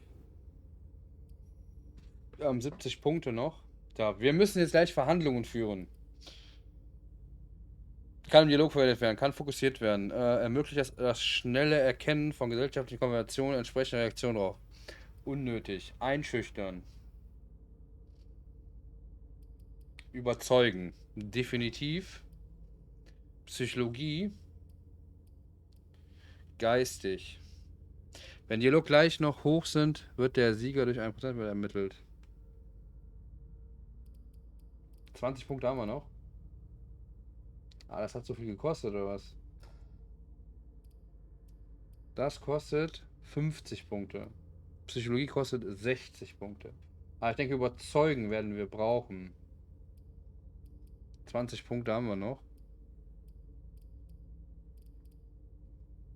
Das kostet 0. Okay. Den Rest können wir nicht benutzen. Was ist denn mit Disziplin?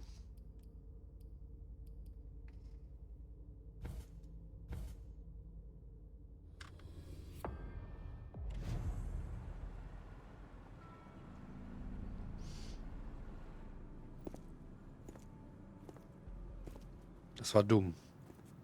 Egal. So, an der Stelle beenden wir das jetzt. Ich gehe mal hier auf die Lives, auf die Chatting-Scene. Chatting. Hallo. Ich beende das jetzt mal im Hintergrund. So. Machen wir mal ein bisschen Mucke hier an. War auf jeden Fall sehr, sehr interessant heute. Da werden wir morgen auch definitiv dran weiterarbeiten. Ja, worauf ihr euch noch freuen könnt, ist, wir gehen gerade so ein bisschen in die Vampir-Richtung und alles. Ich werde jetzt die Tage noch ein Spiel holen. Das nennt sich V-Rising. Das ist so ein Mix aus, was sagte Maggie? Masquerade, Valheim. So ein Rollenspiel, wo wir mit mehreren spielen können. Das werden wir auch noch anfangen. V-Rising heißt das. Selten, dass so ein storylastiges Spiel mich so fesselt.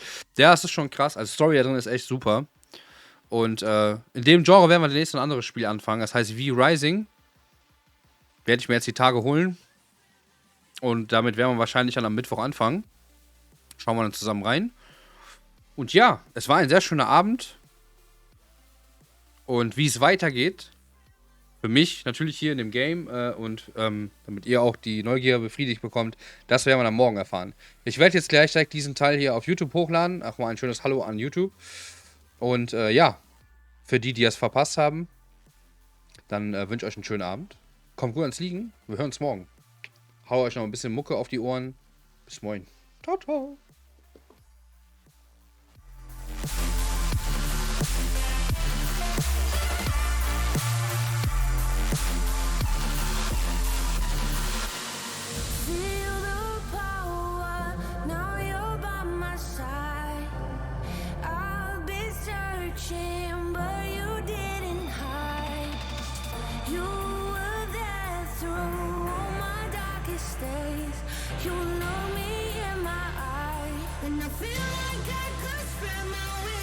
time.